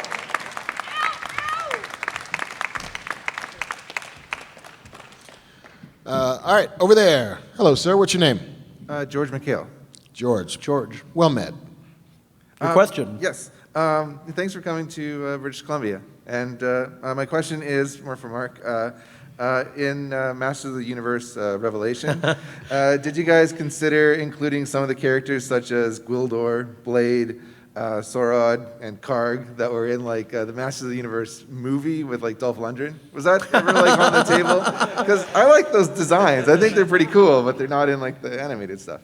I will say that part of the, when you're doing a show like Masters of the Universe, when you're doing any show that's based on IP or toys or a book or novel or whatever, there's like a fence you get to play in. And part of the fence we had to play in with Revelations was the Mattel fence. Like, we had the stuff that they had the toy rights to, but we couldn't really deal with some of the things from the other adaptations of it. So the movie was one of those things that was off limits for us because Mattel doesn't own it, Netflix doesn't own it, it belongs to whoever the fuck owns that. I'll pretend it's like Golden Globe is a canon. It feels like one of those It movies. was canon, I think. It's canon. Yeah, See? I think it put him out of business. There you go. So yeah, it wasn't so much as that we decided not to do it. It was more like, well, here's what we know we can play with. And Kevin had some characters that he fundamentally was like, this has to be in there. Teddy Biaselli, who's the Netflix exec, championed this for years and years, was like, it's got to be these guys. And then Mattel was like, you could also have those guys. I did not have that much of a horse in that race, or a stake in that fight, or a dog in that hunt, or any other aphorism that might lend itself to this particular usage. Because as I said before, I'm not that big a fan. So I was like, we're gonna have He-Man in it, right? Yeah. No. Well, about that. Yeah. So like, we're gonna have Cringer in it, right? Yeah. Man at Arms? Yeah. Teela? Yeah. Anybody else? So, basically, it's like if I'm putting together the all-star team, I just want to know the big hitters, and then tell me who the players to be named later, and then we'll make them cool. You got a poster too. Yeah, and they got Stinkor in there. What more do you want? Well, once you're like, Muse needs a role. Stinkor. Sorry, it takes me 10 minutes to sign my autograph. I always get so much crap from the other guys. Thank you, sir. Your question. Gary Public Radio, shout out. Oh, thank you, man. Yes. My question for you guys is, if you could go back and experience any movie again for the first time, what movie would it be? Oh, damn. You got an answer? Oh, yeah, for sure. Go for Summer 1985, my dad takes me to the mall. We go to the movie theater, and it takes me to a little movie called Back to the Future. And it was me and my brother and my dad. And I knew nothing about it. I didn't even know why he took us. He'd take us to the movies, but we would usually go see James Bond movies. And so I don't know what about that was what convinced him to, like, we got to go opening weekend to this movie. And I remember, it opens up and he goes back in time, but I remember feeling really uncomfortable when Georgia's up in the tree and Lorraine, Leah Thompson's taking off her bra, and I You don't know. should feel uncomfortable. Yeah, I felt really good because I'm next to my dad. It was like, what kind of movie is this? He's a fucking sex criminal. Yeah, but we all know Back to the Future. But I remember, the little alarm clock goes off at the end, and the car's dying, and I remember feeling so much stress and tension. I was like, how is he going to get back? Like, it's not going to happen. Like, everything's got to work right, and the thing came unplugged.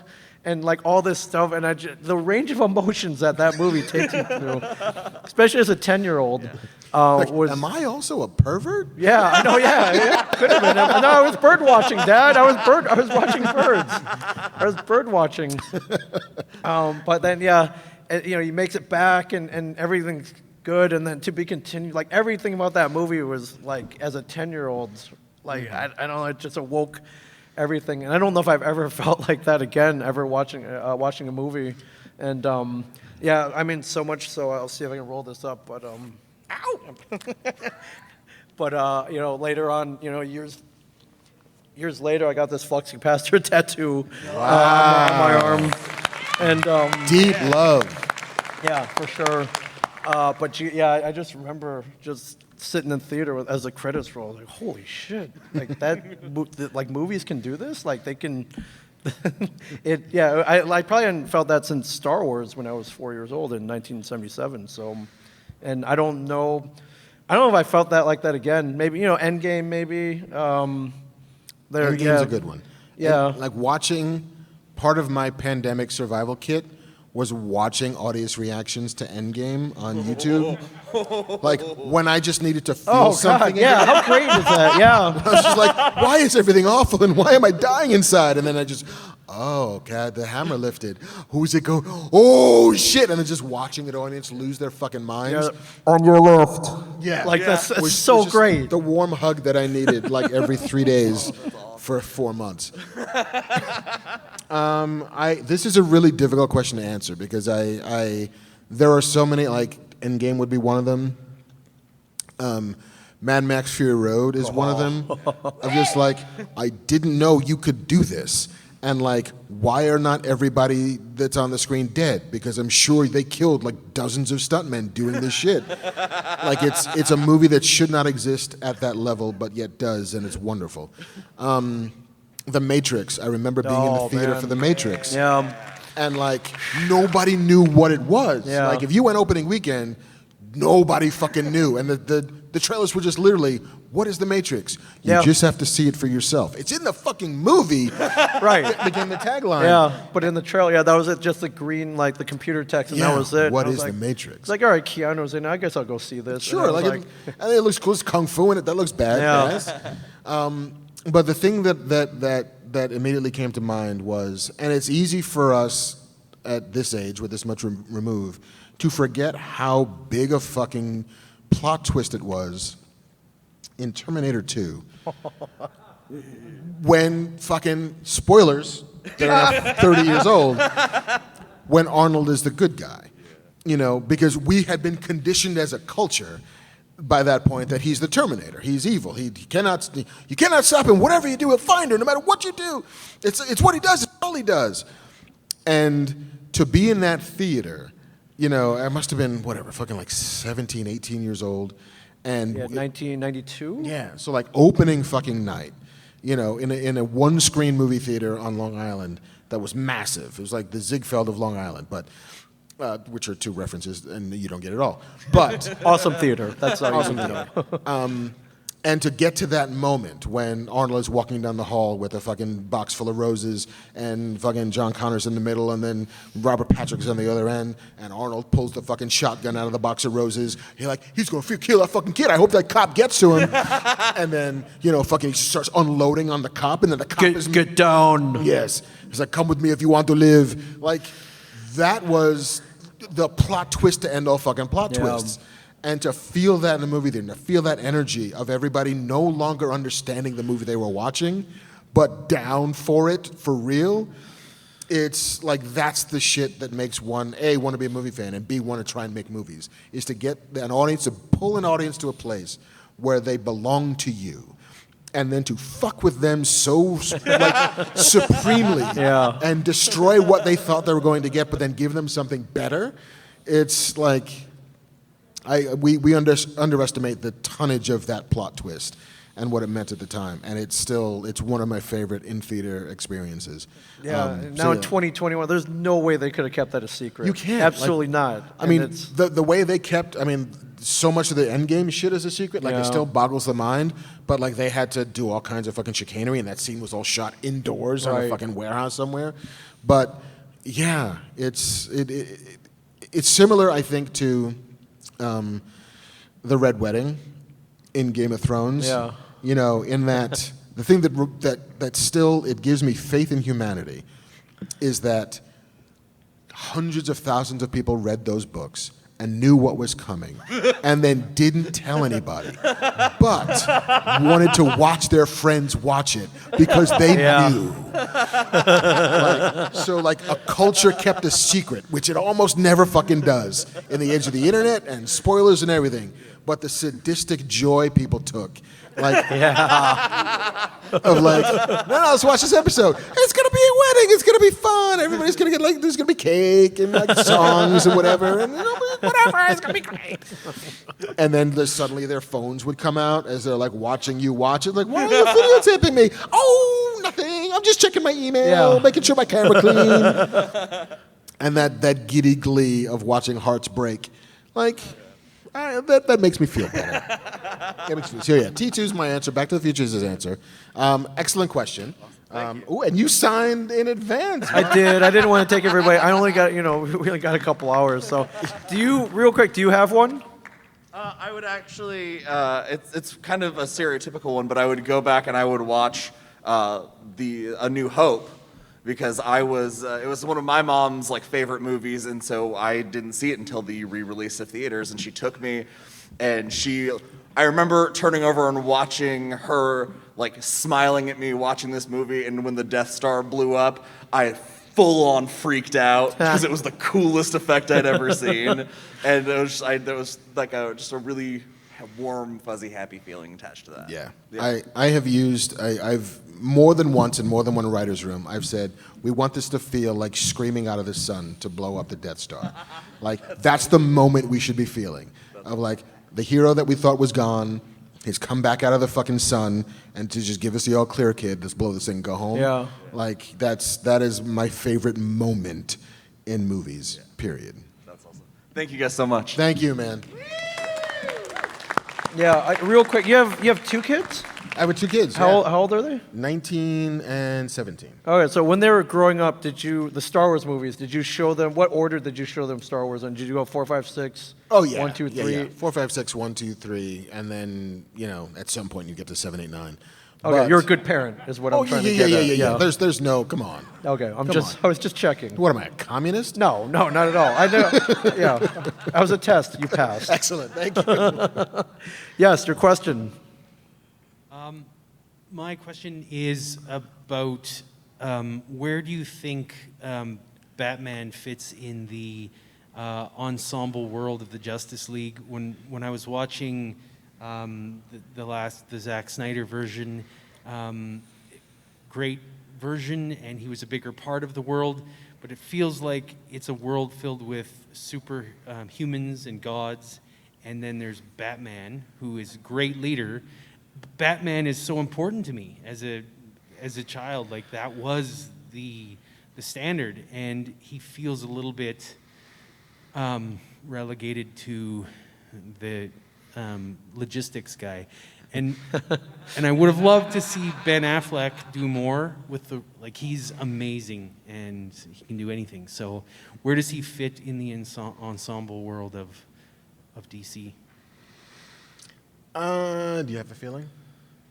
I don't even know where they're taking him. I mean, DC's so disjointed, and then, then the Batman, the Robert Pattinson Batman movies coming out, but that's not anywhere in that same universe. So Right. I have no idea where they're going with this. I mean, Batman's a challenge, because in bad hands and in ill-tempered hands, he's Hawkeye, right? Like, it's like, Yeah. and like, I don't mean to give Hawkeye shit, but come on, he's Hawkeye. Like, if anybody should have died to save the world, it probably should have been fucking Hawkeye. Right. Yeah. I'm just saying. Yeah. No one would have really missed him. That'd have been fine. Yeah. But like, Marvel has done better in figuring out how to use their, like, Captain America is just an Olympic athlete, like, with a little, zhuzh, who's got, like, yes, his shield is fucking bulletproof, but he's just a guy. Tony Stark, just a guy, just smart and rich. What's your superpower? I'm rich. Tony Stark is the antithesis of that. But Batman is the original version, right?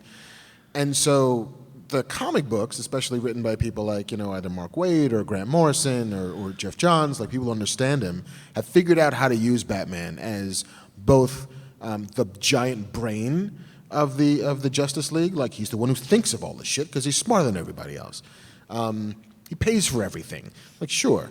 But the thing that makes him separate is his will, right? Like, there is no quit in Batman, period. And so how you make that fundamental to your story is the challenge. And the problem with the movies is, A, you've gotten 7 characters to serve, and that's not a lot of time to dig deep into any one of them. And B, you then it becomes a speed race of, like, how fast can we get this plot, because we've got these 7 characters, we've got our villain plot, we've got whatever emotional stuff we're going to get between them. There's no time for deduction, there's no real time for planning, there's no time for that stuff. And so then he's just a dude with a belt who's got some gadgets on it, Yeah. which and a cool car. and a cool car, which suddenly makes him feel underpowered compared to gods who can punch holes through planets. So some of it is the format. And some of it is also, like, maybe Batman's just a guy who was meant to play alone and he doesn't play that well with others. And so to give him the heft and the weight, like, his world is different than Superman's world, is different than Cyborg's world, is different than Green Lantern's world. And to butt them all together makes it feel weird.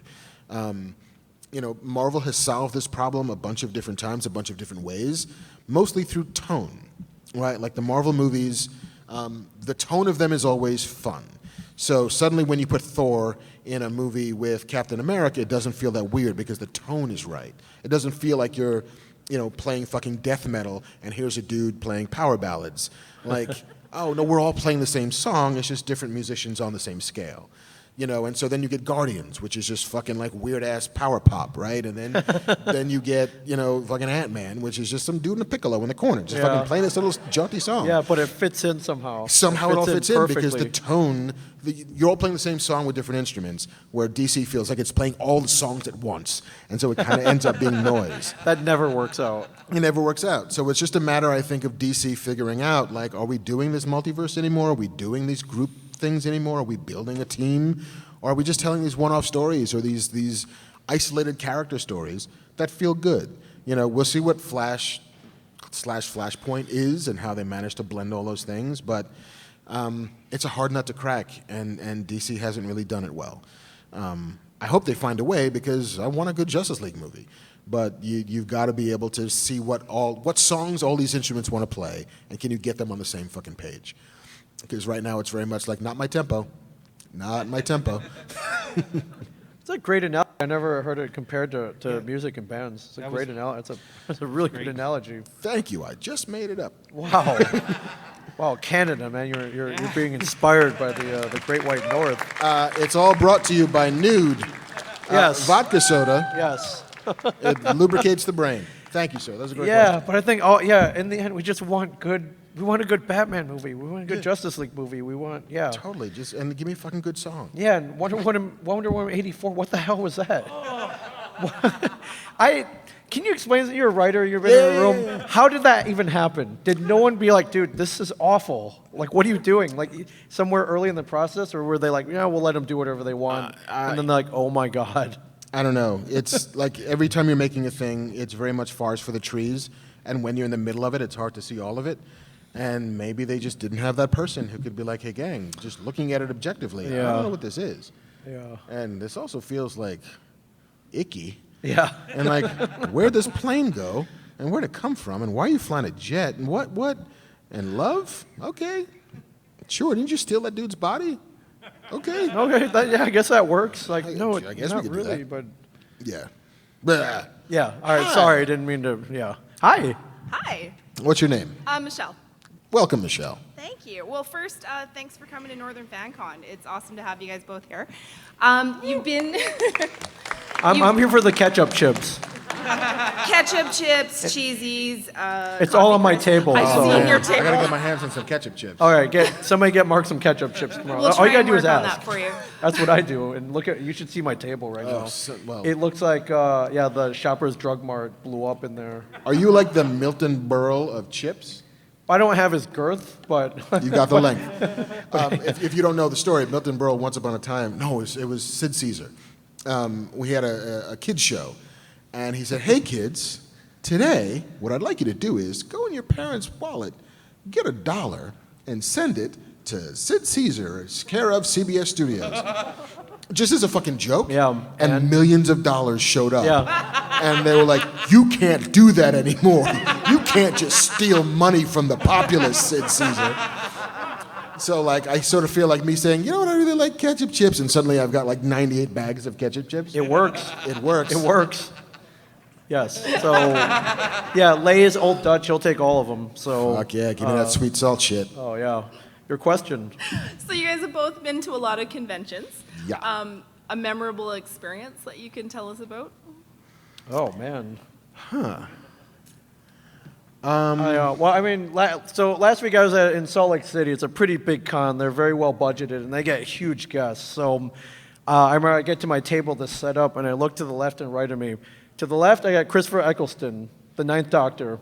To my right, I got Ashley Eckstein, voice of Ahsoka Tano. I'm like, so they put me between a doctor and a Jedi.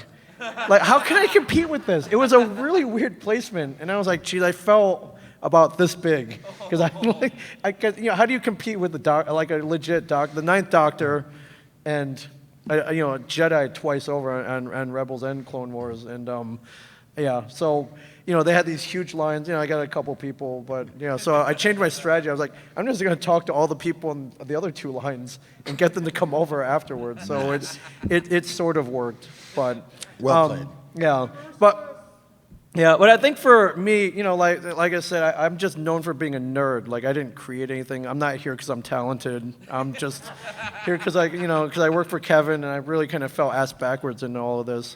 I remember I was at a con, and Negan had just been introduced, and Jeffrey Dean Morgan was at the con, and I saw he was outside smoking, and I really, really wanted to meet him, but it's an intimidating character. I've never met him, and I was like, do I go up to him? Should I go say hi to him? And finally, I just got, I got the nuts, and I was like, I'm just gonna go say hi. So I go up to him, I'm real nervous, like, hey, sir, my name is Ming. I'm on the show Comic Book Man. It comes on after yours. I'm a really big fan. You're awesome. He's like, dude, Ming, I watch your show. Like, I love your show. And I was like, whoa, what the hell? He's like, yeah, and then he starts rattling specific points from the show. It's like, oh man, I saw that show where Ralph Macchio came in. He taught you to wax on, wax off properly. Like, he was like, that was awesome, man. I was like, holy shit, like Pappy Winchester knows who I am. He watches the show. It just blew me away that, it never occurred to me that maybe he watches the show after his and thought it, and maybe became a fan of it. And I was like, holy crap. And, even now, but at the time, he was probably like one of the biggest stars on the planet just because of the Negan persona. And, it just never hit me that like these big stars could maybe watch. Some of them might watch what I do and possibly like it. And I thought that was pretty cool. I'm gonna give you three of them. The first is I was at a convention in London about 5 years ago, and two things happened that were remarkable to me. The first was Benedict Cumberbatch was a guest, and John Cleese was a guest. And Benedict Cumberbatch lost his fucking shit over getting to meet John Cleese.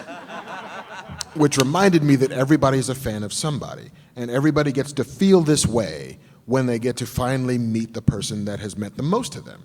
And sometimes that person is, a politician or a world leader or a sports athlete or whatever, but if you're in the arts, if you're a performer, then everybody's got that other actor, that other person, especially if they're British, especially if they were part of your childhood. And like, Cumberbatch was legit like crying to meet John Cleese. Wow. I was just like, this is the most amazing thing I've ever seen. And that same convention was a convention that I overheard Trisha Helfer tell somebody, I haven't seen Battlestar since it aired, and I think I'm going to do a rewatch. And then I, from the corner, shout out, if that's true, that's a podcast. And then it became a podcast. Yeah, it legit became a podcast. Yeah. That's great. The Battlestar Galactica, which we wrapped last year, like mid-pandemic, where we watched every episode of Battlestar together. Like great things can happen at fucking conventions. The second thing is, I was in San Diego Comic-Con, and I went to Entertainment Weekly throws a party every year, and it is like, it's the party to get into. And I worked for the magazine, so I was able to get into it, but it's really fucking tough. And it began to be this magnet for stars.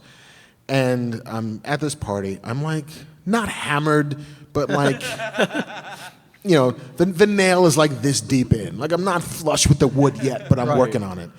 And then Nathan Fillion walks in. And I was like, oh shit. All right. Am I drunk enough to go and roll up on Captain Mal? It's like, I think I might be. And so I walk up to him, it's like, hey, listen, I just want to say, I really like your work. I work for the magazine, but I'm also a brown coat. And like, and this, the look on his face went from like, just another fucking schmuck I gotta meet at a party, to like, oh yeah, all right. Here's my brother, let's talk about shit, let's hang out for like an hour and a half, and let's just fucking jaw it up.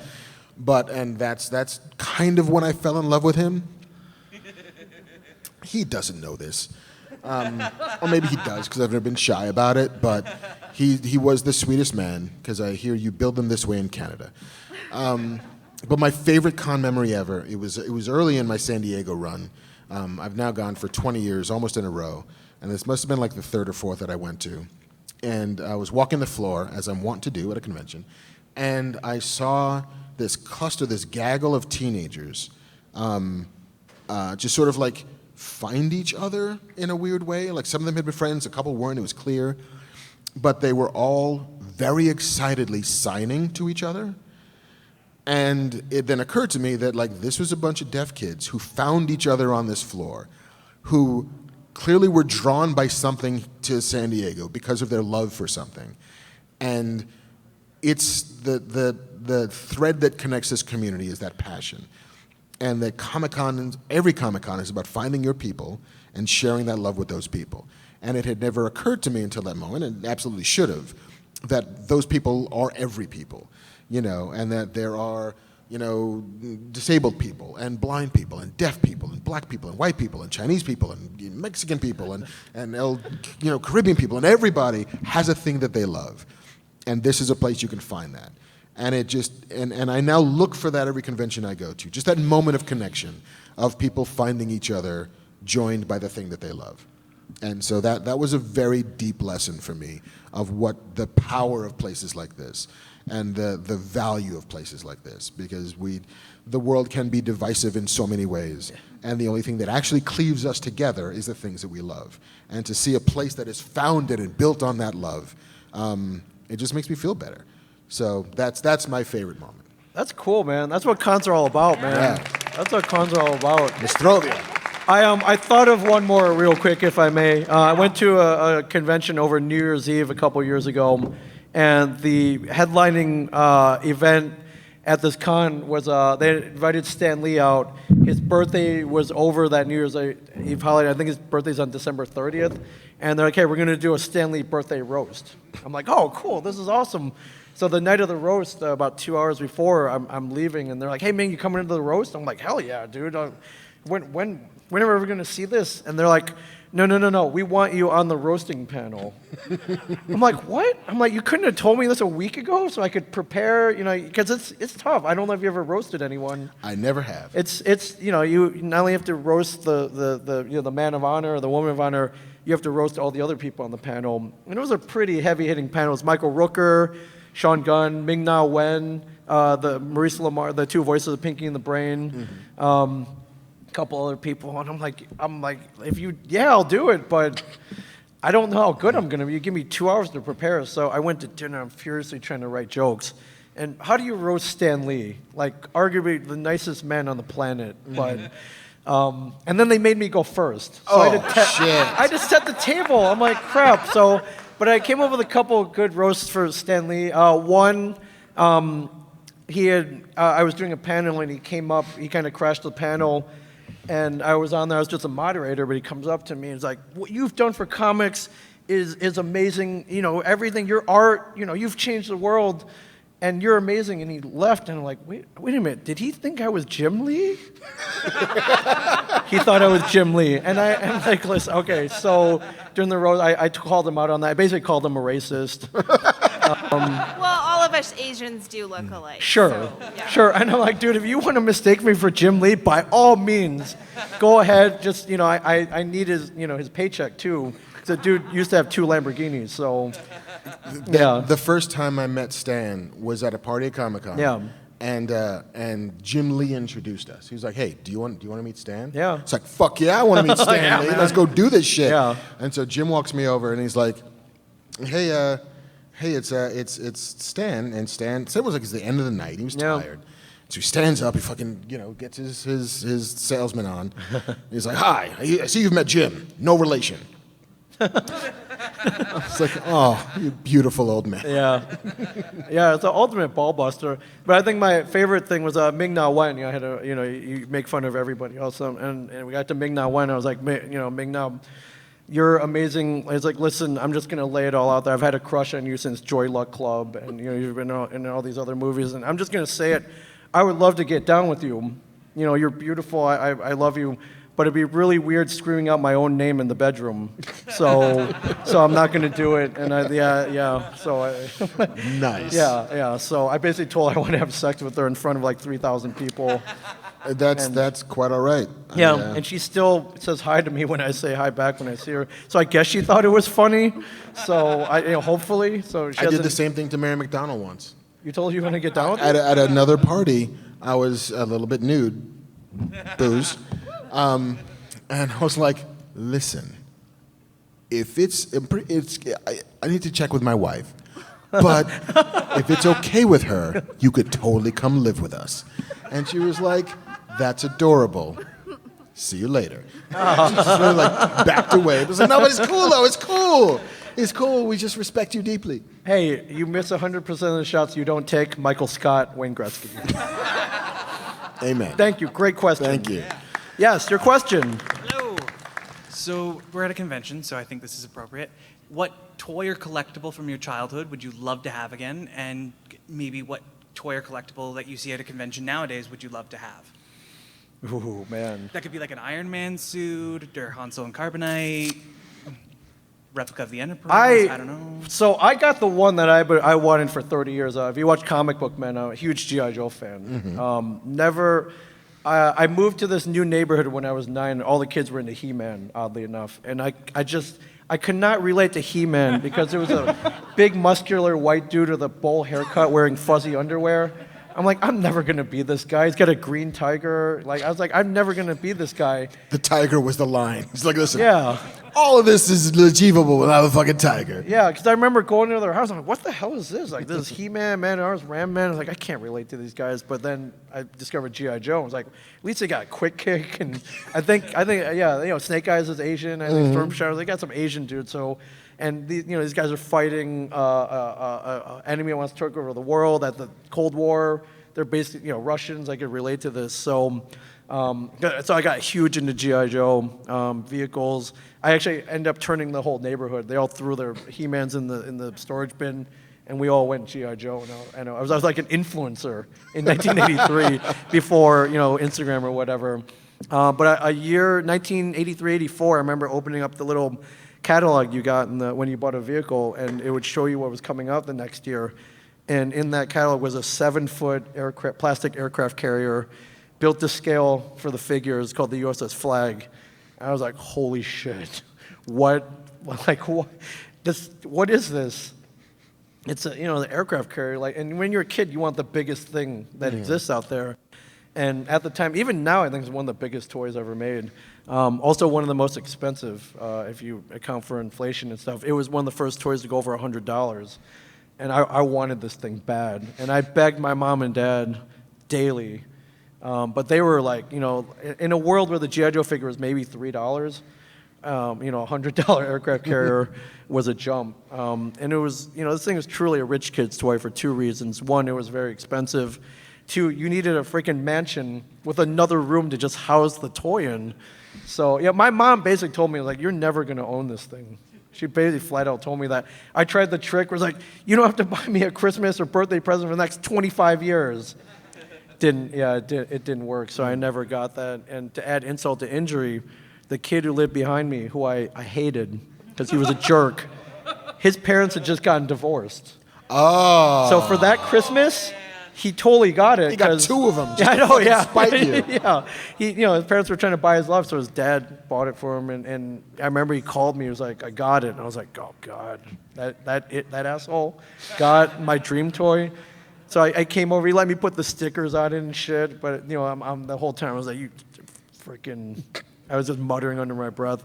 But then literally about 30 years later to the day, it came in on Comic Book Men, and guy gave me what I thought was a good price for it. It was 5.5 times more expensive in 2013 than it was in 1983. But I finally bought it, yeah, I mean, I don't know if that's a story redemption. I used my Comic Book Men money to buy it, so Hey, listen, you got it wasn't that really thing. a story of redemption or I mean, I don't know if that's like a hero who's like, oh my God, he got his just due, but Dude, he used his freaking TV money to buy a vintage toy. You got your rosebud, man. Don't fucking. I did. You did. It Yeah. made you who you are. Yeah, although later on, so I was like, oh man, I'm gonna take it home, I'm gonna set it up, show my kids. It was awesome. I was like, I have no room for this. Like, I still don't have a mansion. I'm still not like the rich kid. And so it sat in the basement in the store unassembled for a while. And I remember one night I came into the store, and all of a sudden, magically on the back table, it was assembled again. I was like, what the fuck? Did some magic elves come in and reassemble this? Not a magic elf. Jason Mewes had come in the store overnight, saw it, became obsessed with it, decided he needed to put it back together again, and left without telling anybody. So Holy shit. yeah, so it kind of sat there. I was gonna put it in storage, and I didn't know what to do with it. And this dude came in. He was like, "Hey man, are you selling that?" I'm like, "Listen, I don't want to, but I'll listen. You know, I'm a businessman. I'll listen to any offer." He's like, "I'll tell you what. I'll give you this much, and I'm opening a brewery down the street. I'll give you free beer for life if you sell it to me." And I'm like, "Listen, if I drink enough beer, I can make money off of this. Like, this is a pretty unique offer." And he gave me the whole thing. He's like, "Listen, I'm a big G.I. Joe fan. My kid's a big G.I. Joe fan. Like, you can come over and see it whenever you want, but free beer." I'm like, "All right, done." So, and now we're really good friends now. He's a sponsor of the podcast studio that I've opened, and it actually kind of worked out. So You win. So my new goal now is to get one, but in box. And that's going to be tough because those run about 15, 20 grand now. But I want that thrill. I want to be taken back to 1983 Ming Chen Christmas, and I want to open that thing up. You know, granted, I will have enough FU money that I can drop 20 grand on an unopened USS flag and have that experience of setting it and of, you know, just freshly opened, smell that 1983 air in the box, like take the little missiles out of the plastic trees, put it on the stickers. Like, this will happen one day. I just don't know when, but this will happen. Fair enough. Yeah. Do you have a toy? Mine is also it's a ship. My Oh. favorite thing as a kid, and I'm a Star Wars kid, was they used to have a Millennium Falcon action figure holder. Like, it was the case, but like it was the fucking Falcon, right? And you'd crack it open, and there was a slot for each dude, and fucking two had a thing, had a place to go. I think it made noise, but you know, probably not. I brought all the noises myself. And I remember we moved when I was like 10 years old. We moved from a house in the Bronx to Long Island. We moving on up to the suburbs, and my mom like torched half my fucking room in the move, like just things she didn't think I needed. No. Because you're a big boy now, and you don't need these childhood. We put away our childhood things. And it got lost in the move. I don't know if it was intentional. She says it wasn't, but I have my theories. But I had such love for that and so much love for Star Wars, and I would clip fucking like the boxes off of Cheerios to send away for the Kenner prize to get 6 fucking to 8 Ice weeks. Hoff, Ice Hoff, Han Solo, and the fucking winter outfit. All of that shit I would do. So I kind of feel like I don't have any more Star Wars figures, but I would like to get that fucking Falcon back. As for a new thing that I want, I want a lightsaber. I mean, Which one? I just want a really I want a working lightsaber. Do we have that yet? Oh, yeah, they're working on it. Yeah, They're working on it. Tell me when they get like the working lightsabers. And what would think you he do probably with has said it, too. lightsaber? Are you cutting wood with it? Like, what do you? I would do everything Good with point. it. Okay. I would open mail with it. I would make toast with it. I Right. would like open garage doors that were stuck with it. I Right. would like carve my way into horses when I'm chilly with it. Like, there's nothing you can't do with a functional lightsaber, except for maybe butter your toast that you made with your lightsaber, because Right. the butter melts on the edge, and it's Yeah. hard to get a good smear Yeah. with a lightsaber. But yeah, I mean, if I could have a thing, you know what I want? I want a full-size Star Wars video game cabinet, coin op, the one you could fucking sit in. You remember Yeah. that shit? Yep. With You're talking about the vintage one from the 80s, right? Fuck With the yeah, vector man. graphics? Yeah. Because I wanted to be the kid from Silver Spoon. I wanted to be Ricky Oh, Schroeder, man, who yep. had fucking video games in his house and was like, Bedroom. Yeah, in the man. fucking bedroom. That shit was dope. And so I kind of want one. I'm never going to get one because I'm married, and my fucking wife isn't going to be like, yeah, let's give a whole room to your big-ass dumb video game. Say But- it's for the kids. Put it next to Ming's aircraft carrier, like. Yeah, yeah. But basically, it's your entire life is a way to sort of recapture your childhood. 9 times out of 10, you do that through children. 1 time out of 10, you do that through like ill-gotten gains, where you buy the shit you never got to have. Yeah. So I got one done, but I'm gonna get some fucking video game action working. I'm just Yeah. saying. Thank you for your Yeah, question. great. Here, yeah, great question. All right, last question of the night. We have our last question asker. Gosh, pressure's on. The pressure's on. Don't fuck No, it up. not at all. Not, yeah, well, don't fuck it up. I mean, but we yeah. won't judge you harshly, No. but No. So we've heard what you wish you could re-see for the first time for a movie. Mm-hmm. I want to know if you could unwatch something because you hated it so much, what would it be? Oh man, that's a great question. If I could take from these eyes a thing that it has seen. I mean, it immediately comes to mind. So I think when the episode 1 trailer came out, they did a thing where they're like, hey, if you watch these certain movies, we'll play it in the beginning, and then we'll play it at the end. And I was like, all right, what movie do I have to sit through? And I think one of them was Wing Commander. And so the beginning, like the episode 1 trailer is great. It's, after that drought of Star Wars, seeing the pod racing and all that, Oh, it was it fucking looked crap. like it was awesome. So I was like, I need to see that again. So I had to sit through freaking Wing Commander. I can't even remember who was in it, like Josh Hartnett or some Mark shit. Hamill. That's was right, in Wing Mark Hamill. Commander. That's right. Because And I it did the was- same fucking thing. I Did went you to the really? theater to go see it. No. We dipped out of work. I was working in Manhattan at the time. And Yeah. we just literally walked to some theater on 42nd Street that wasn't showing porn. And we're like, when is fucking Star Wars showing? They're like, it's not showing. No, Wing Commander. They're like, oh, well, in like 10 minutes. Great. and yeah, we didn't last for the second showing of the trailer. Wow, really? Because I did. Because I was like, I'll sit through this garbage to watch that trailer again. Because it was awesome, man. Wow. And fortunately, the movie was not so awesome. But No. yeah. A movie I wish I could unsee. This movie is probably not as bad as I remember it.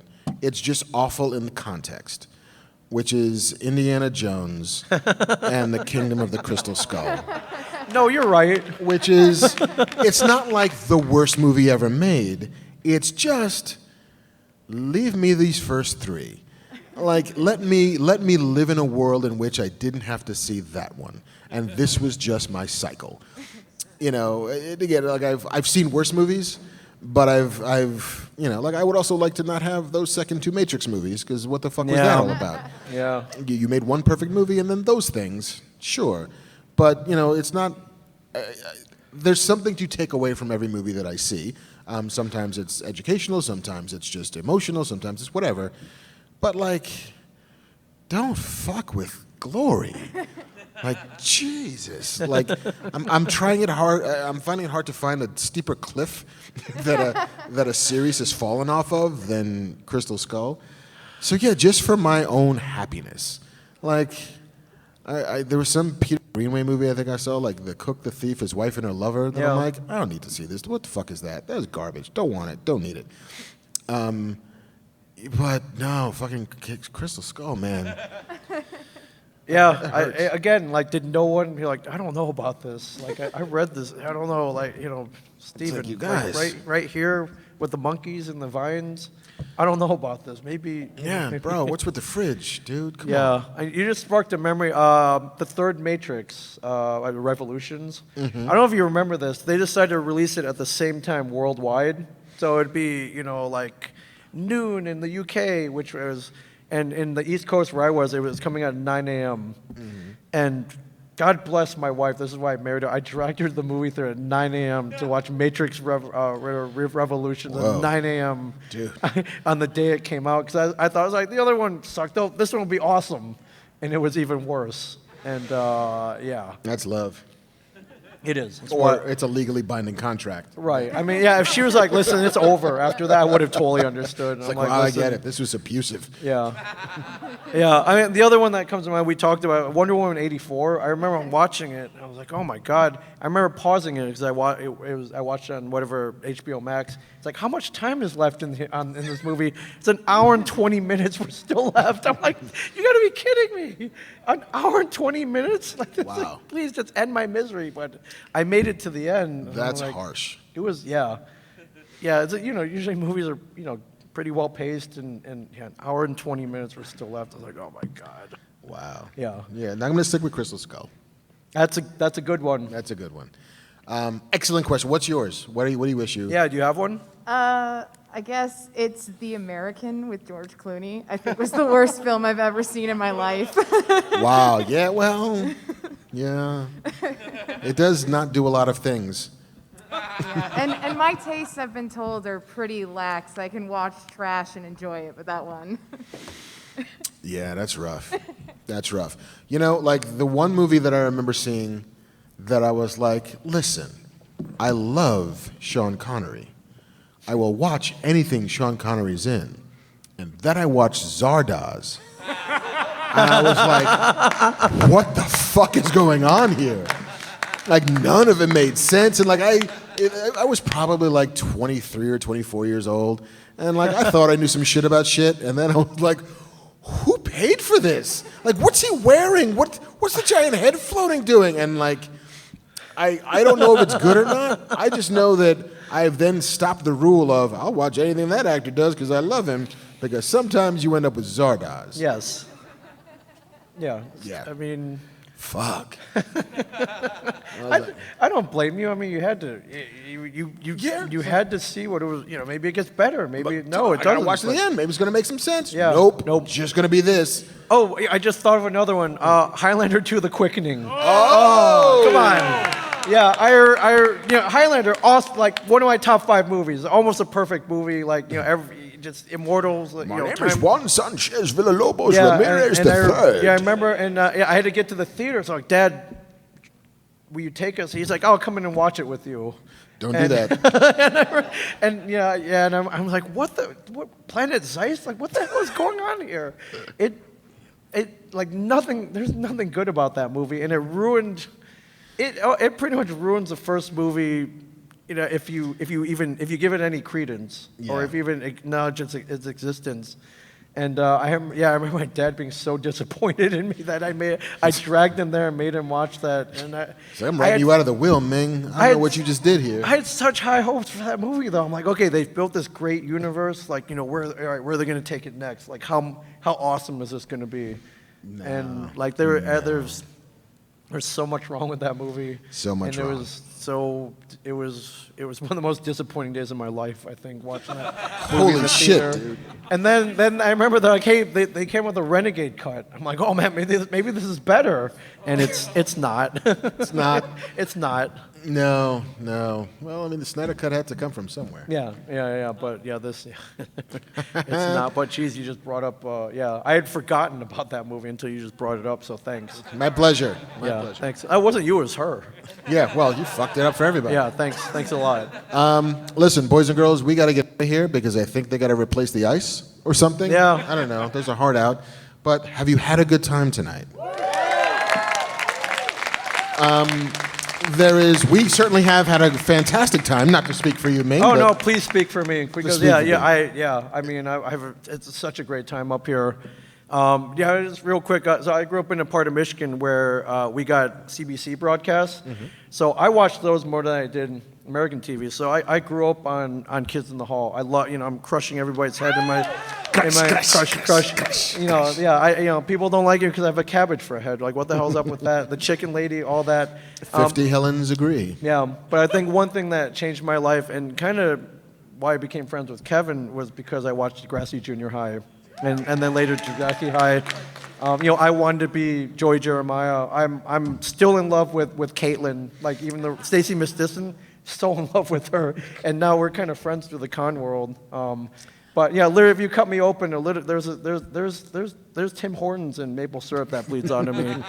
So I really, thank you for the warm welcome. Like, I truly love Canada and this country, and I'll take any opportunity to come back up here. Yeah, for sure, man. This is my 3rd FanCon, and I would not come back if I didn't have a great time every time I'm here. Yeah, for sure. So yes. So thank you, Norm, wherever he is. Thank you to Norm Coyne. Thank you to go fucking fight some fires. Thank you to Prince George for always being so welcoming. Thank you to Seriously. you guys for showing up. Yeah.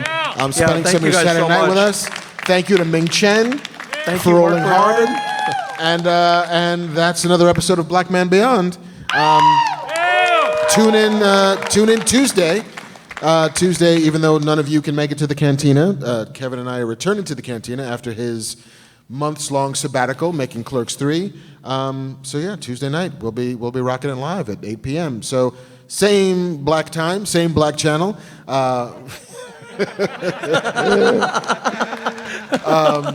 Smodcast.com or youtube.com/Kevin Smith. Good night, everybody. Good night, everybody. Thank you.